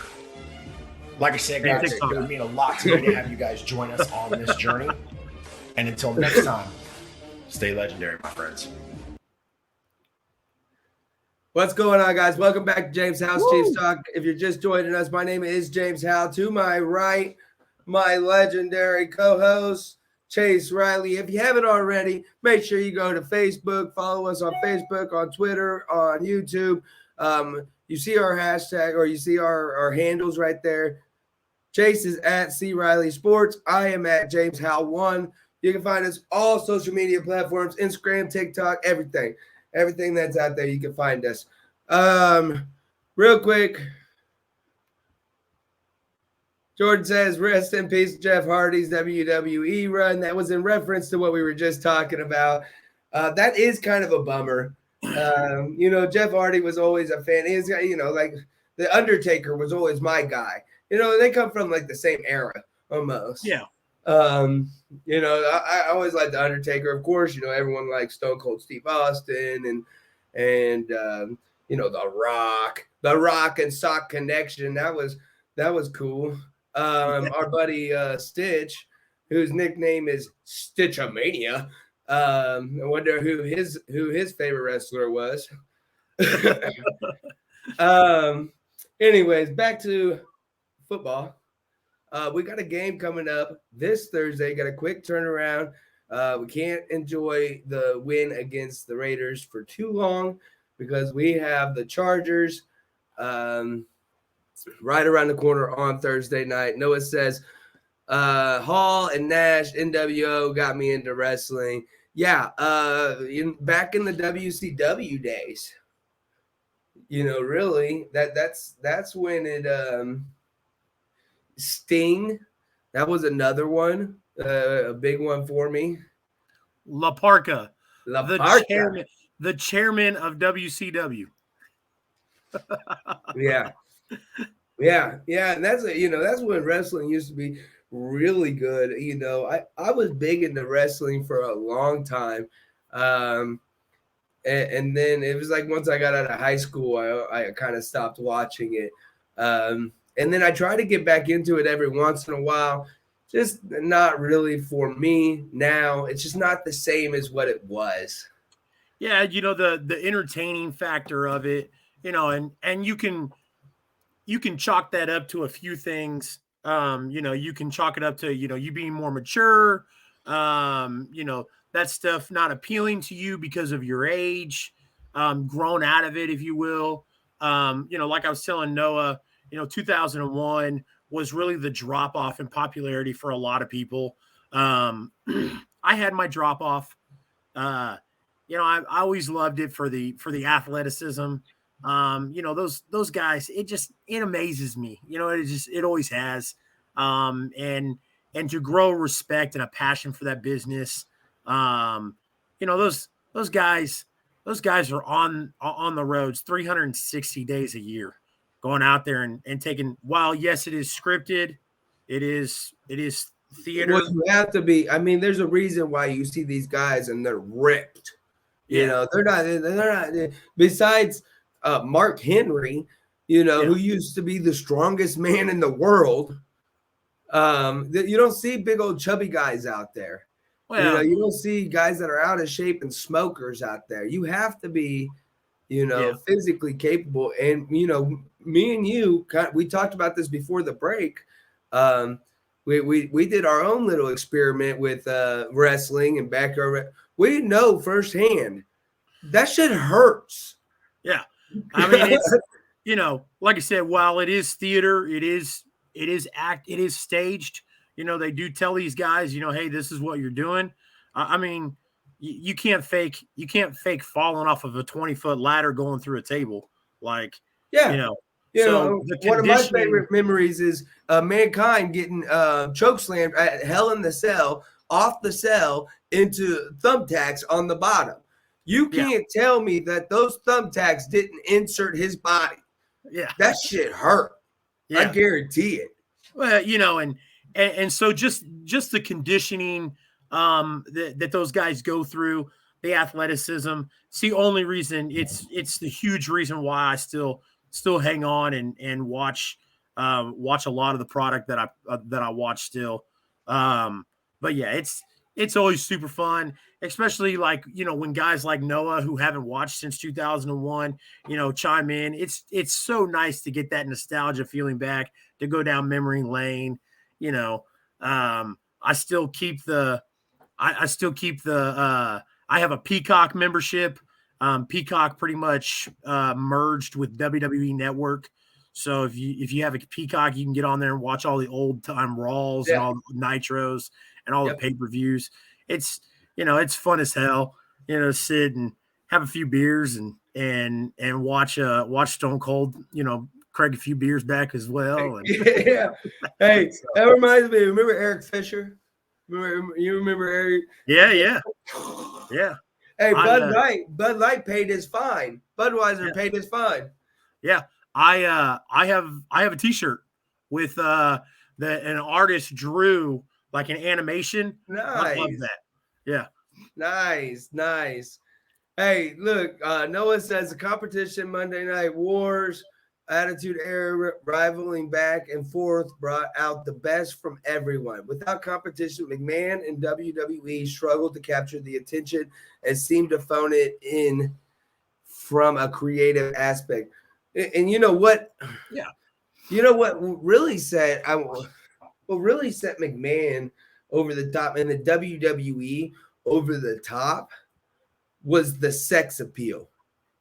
Yeah. When McMahon added the likes of Sable and even China, which was a fucking Amazon warrior. But Trish Stratus, Tori, what was her name? Tori Wilson. Tori I think. Wilson, yeah. Yeah. All those all those females that wind up being centerfolds and Lita. Yeah. Yeah, and that's what really kind of did WCW in is Vince McMahon beat him to the punch, and sex sells. It's just what it is. Sex sells. So Yep. All right. Before we turn this into a WWE podcast. By the way, it's in the works, baby. Hey, look, we could do it. We just had to add it to the lineup. We already had discussions about it. Yeah. I am working on a little project. I might do it on Saturdays, or trying to find a day where I'm still free to do it and it doesn't mix in with Jaymes House Chiefs Talk. But I am looking to do a day where I can sit here and C. Riley Sports can break down MMA and wrestling all in one podcast. Yeah. So yep, it's coming, guys. It's coming. Just so if you're interested in something like that, you have to make sure that you follow Chase Riley Sports and stay tuned because something like that is coming. He says, I've watched the product, been credentialed to AEW as they have JR, Tony Schiavone, Jericho, and Sting. They put on a nice little product. And then he laughed at us because we're getting back to the Chiefs talk. Hey, look, let me just say this real quick. Tonight, and I know there's only 2 followers or 2 viewers right now. We've had them up and down all night long. I've seen as high as like 11 or 12. You guys are freaking awesome. You guys are awesome. Every single one of you that tune into us, we love it. The conversation that we've had. Look, we are 2 hours into this stream. 2 hours and 8 minutes into this stream. And it's been nonstop. It's been a blast. So I just want to thank you all. Thank you all for showing up and, sharing, liking, subscribing sincerely from the bottom of my heart. Thank you. Now we have the Chargers coming up. We kind of touched on it earlier. Justin Herbert is no joke. He is not. Noah says, finally, acknowledgement of my awesomeness. Yes. Yes. Exactly. So Justin Herbert is no joke. Their defense is not a sledge. They've got weapons all over the fucking field. Keenan Allen, Austin Eckler. I haven't looked at the injury report, so if any of these guys are injured, I'm sorry that I'm not updated all the way. But, these are the weapons that they have available. The Chargers were a lot of people's favorites for the AFC West after week 4, after week 5, when the Chiefs were struggling. What's your thoughts on this game coming up? Herbert has been slowly making his case to be one of the top quarterbacks in the AFC West and one of the top quarterbacks in the AFC, along with Mahomes, Josh Allen, Lamar Jackson, and they've been sort of hot all year, and hopefully, me being Chiefs fan and my optimism, hopefully this means that this is their tide turning. But he has played pretty damn good ball this year. So and they've got a good squad there. So it's gonna be a hard game. Yeah, and on top of that, we mentioned it. Unfortunately, we missed last week. We do apologize for that. But like Chase had mentioned before, we were both a little under the weather. But we did mention it before. These division games, they're tough games. And I know it didn't look like it against the Raiders. There's a reason why we were being able to be so productive. That was the lack of cover 2 that these guys play against us. We've already talked about that. We're not going to go back. But the fact is, historically, these division games, they're tough games. They're physical games. They're usually, I'd say 80% plus, usually close games within 7 points. So this game coming up is huge in the fact that as of right now, let me double check my stats here.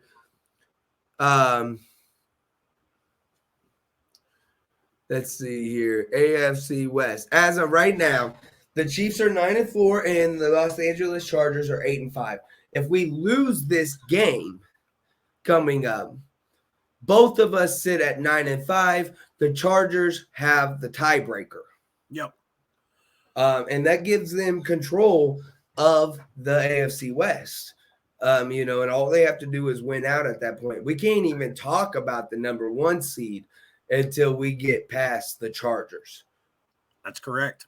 So, in my mind, the Chargers are the toughest opponent. And I've always been, throughout the season, I've been really high on the Bengals. You even gave me a little bit of shit about it, being so high on the Bengals. All right, I'm not as high on the Bengals anymore.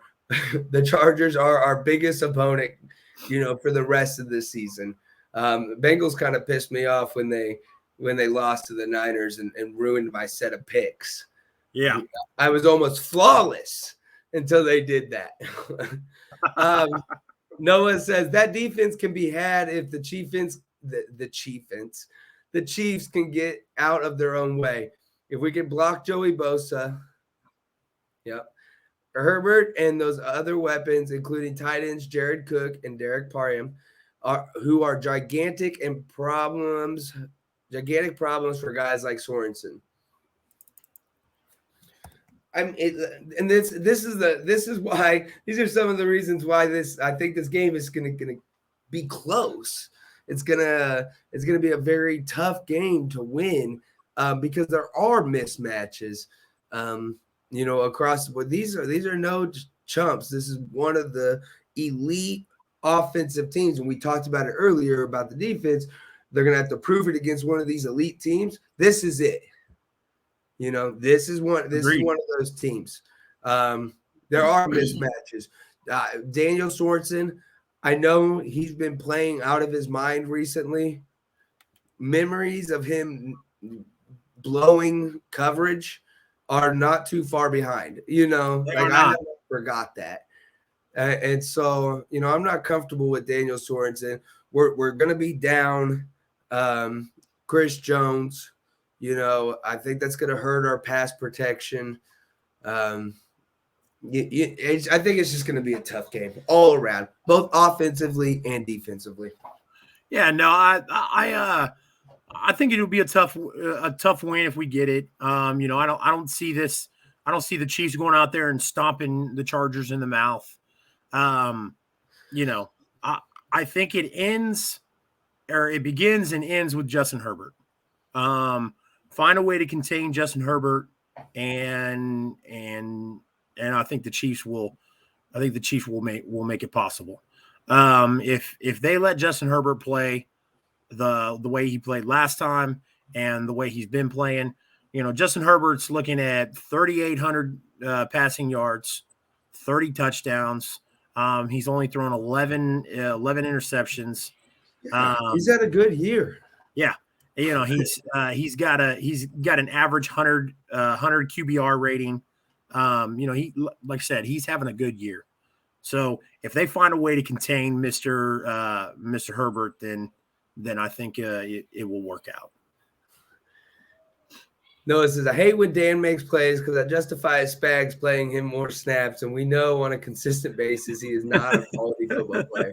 100%. It's a love-hate thing. I love it. I love to see his margarita shake going into the end zone. But at the same time, yeah, you're absolutely right, Noah. He's not a 3-down player. He's not a 3-down safety. He doesn't need to be in there more. I think the fact that he's been in there less has allowed him to succeed like he has. Yeah, absolutely. So, I'm terrified of that. Yeah, and you and I have talked about that. We talked about it when I think we came on here the first game after Spags made the move, Thornhill over Sorensen, and Sorensen was only in for a few nickel plays, but Thornhill played the game. We both talked about it. It's not that we hate Daniel Sorensen, but Daniel Sorensen is not a 3-down player. He doesn't belong out there for 3 downs. And when he's a liability. Absolutely. He's a huge liability. What's your thoughts? What's your prediction for this coming game?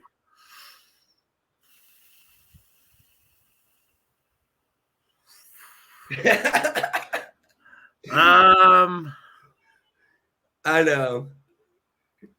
I think the defense steps up big, bro. I think the defense steps up real big. We keep them to 17 or less, and I go ahead and go first and give my prediction. I will say 31-14, Kansas City. I think the defense and special teams is going to come up big in this game. I think it's going to be a final come down to the final minute. I think butt kicker is going to come in the clutch like he does, not on a 30-yarder because we know he's not clutch with 30-yarders. It's going to be a 57-yarder, right? And I see the Chiefs winning 31-28. He said 14. Oh damn! Bring on Super Bowl 56.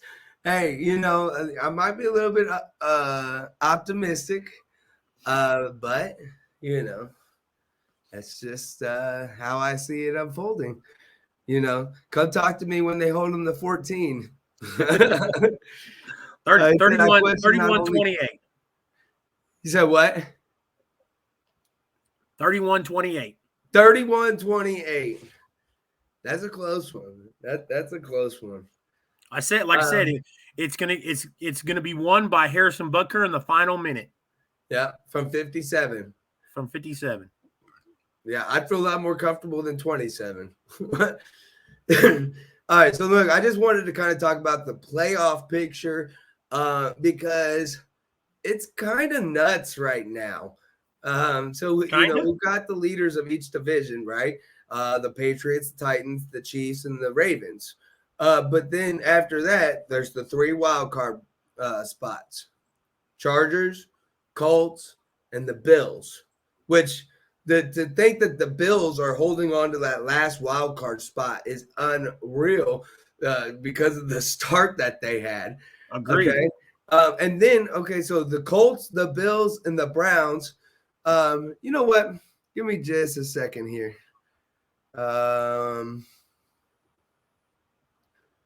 Boom. Okay. So, you got the Colts, the Bills, and the Browns. They're all at 7-6. But then right behind them is the Bengals and the Broncos, who are also at 7-6. The Steelers are at 6-1, and then the Raiders, I don't think have a shot. But Miami might have a legitimate shot. They've rattled off 5 in a row. So my point is that I mentioned a couple weeks ago that there's a race in the AFC, and there's a race for the number 1 seed, but there's also an extremely tight race for that wild card spot. Yeah. No, it's funny because I know you got ESPN pulled up. I've got NFL.com pulled up. They've got a playoff picture. They call it on the bubble. So these are the teams that would be outside looking in if the season ended today, but they still have a chance.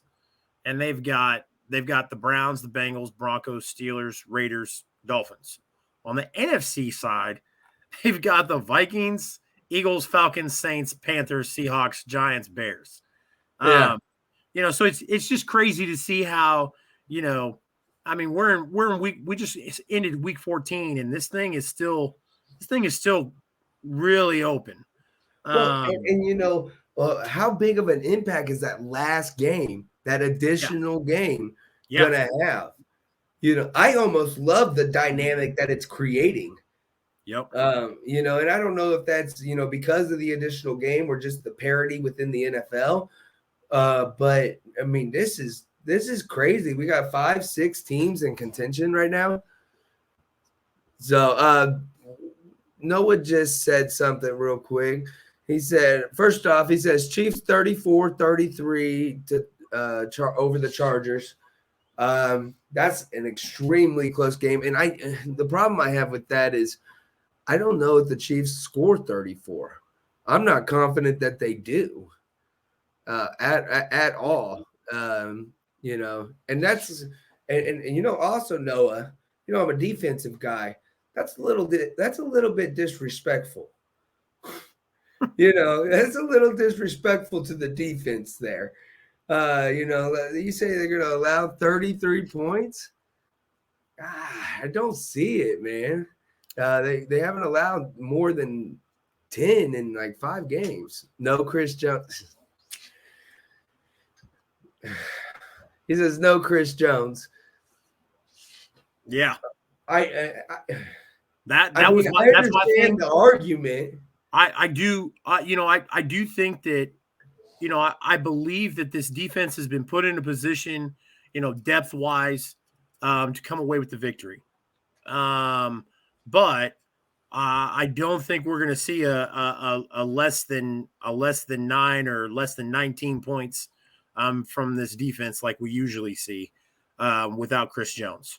I do think Chris Jones is a pivotal part to the defense, but I like I said, I'm confident enough that they've built a unit and have the depth to take on the Chargers.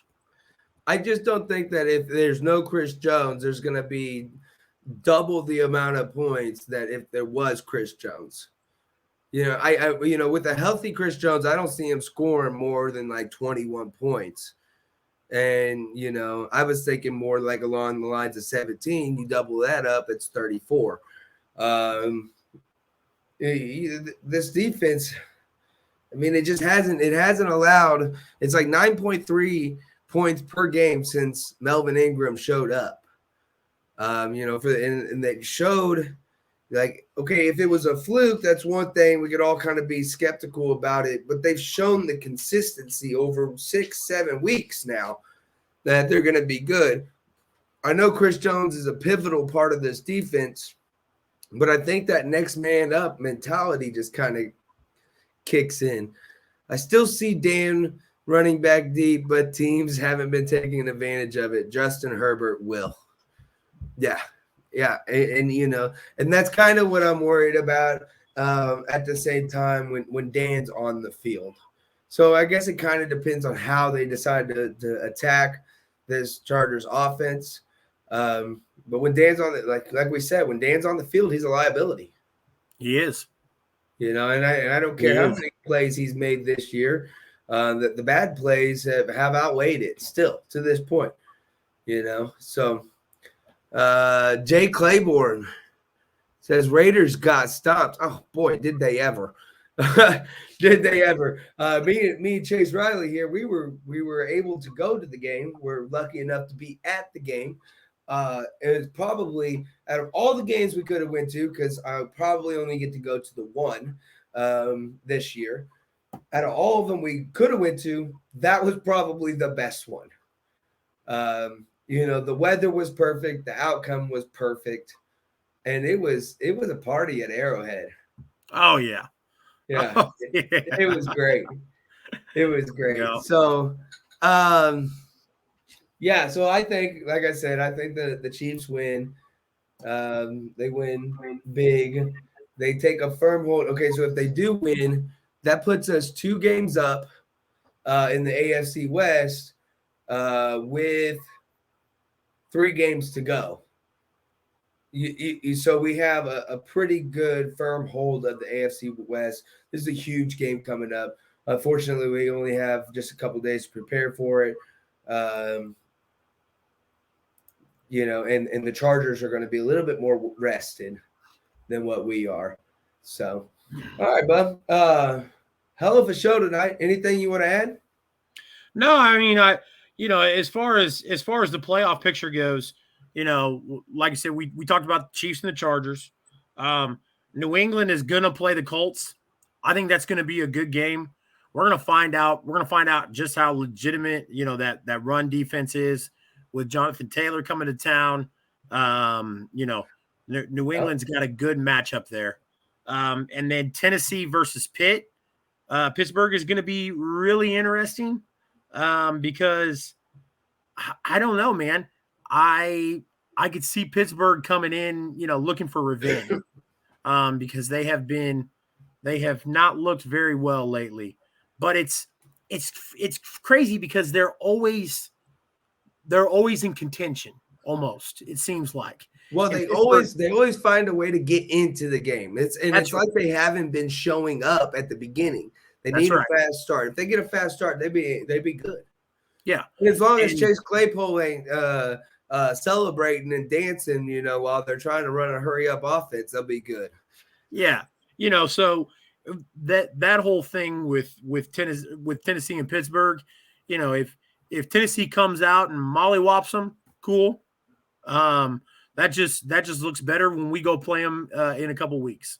But I always get nervous about Pittsburgh around this time of the year because I don't know, man. Just something they always seem to turn it on.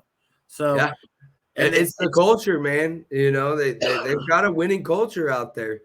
And speaking of that Pittsburgh game, that Pittsburgh game, you and I will be doing a live for the Pittsburgh game, correct? Yeah. And I think we're going to get our buddy Mike to join us, correct? Yeah. So that's going to be fun. Mike is a Pittsburgh native, so it'll be good to have that kind of that perspective there. I still have to figure out, as far as like getting live TV and here in the studio. Yep. Because last time was frustrating, but other than that, yeah, we're good to go on that. Also, just a reminder for those who caught it earlier, me and Mike Harris, the guy he's speaking of, we have an opportunity to do some NFL commentating on some NFL games this weekend. So go check that out. Let me see if I can. That's not what I wanted to pull up. Let me see if I can find it. What the app was called. It was like Color app, I believe. Damn, chat. Y'all put a bunch of comments in here tonight. I love that.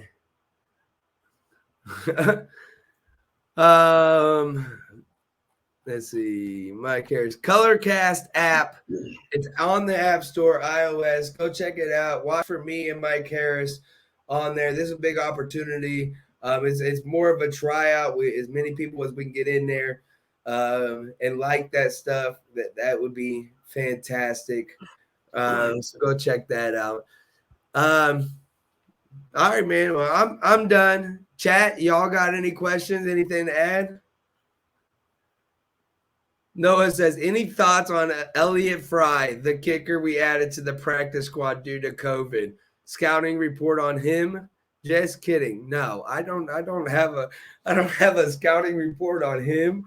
I don't even know who the hell he is. Well, all right, guys. Before we do turn out, because it's 10:30. And we have gone 2 hours and 30 minutes, guy. So that's awesome. I did want to remind everybody, there is a signed picture of L'Jarius Sneed on the line. The details Jaymes can go over before we sign off for the night, but you want to win this, man, because it's L'Jarius Sneed. It's one of the top defensive backs in the league right now. Yeah, and he's you don't want to not win that. So Jaymes, let them know how they can win it. So yeah. Look, all you got to do is just go in there, make sure that you follow each one of our pages, and then share it. Share this podcast.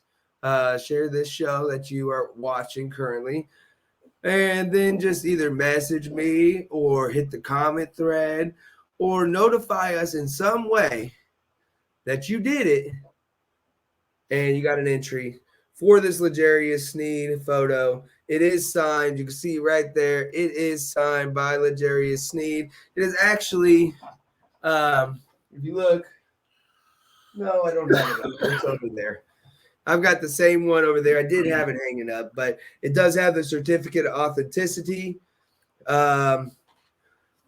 So, yeah, you don't want to miss out on that opportunity. Hot take.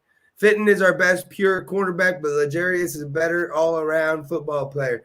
I did a YouTube video a couple weeks back where Fitton was graded out as the #1 cornerback in the league. He's the best cornerback in the league. Now, I don't know if that still stands true to this day. That was been a couple weeks, but I think he missed the game, so I think that's what took him out of the contention for that.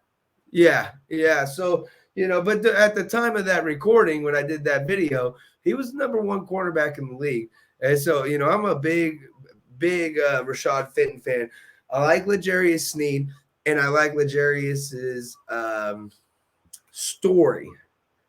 He comes from a very rough background, and I like it's the underdog story. It's everyone loves the underdog story. So yeah, absolutely. All right, guys. It was great talking with y'all. We love it. I do. I can't speak for Chase. I'm sure he does. I'm having a blast, man. This is some of the funnest shit I've done in forever. And it's unreal, man. 2 hours, 30 minutes. Yeah. Going on now. Just hanging out, talking about shit we love, man. This is what I imagined when you were like, yo, hey, I'd love to have you come on and be a co-host. And this is what I imagined to be in, just us on here shooting stuff and having a good time. So yeah, and that's the goal, is we're just trying to build this community, a bunch of legends in here, and so we want to build this community and be able to comment and talk to y'all and have that back and forth and have that conversation with other Chiefs fans, members of Chiefs Kingdom. So, all right, guys, Jaymes Howell, Chase Riley, we're out of here. We'll catch you guys next time. And until then, stay legendary, my friends.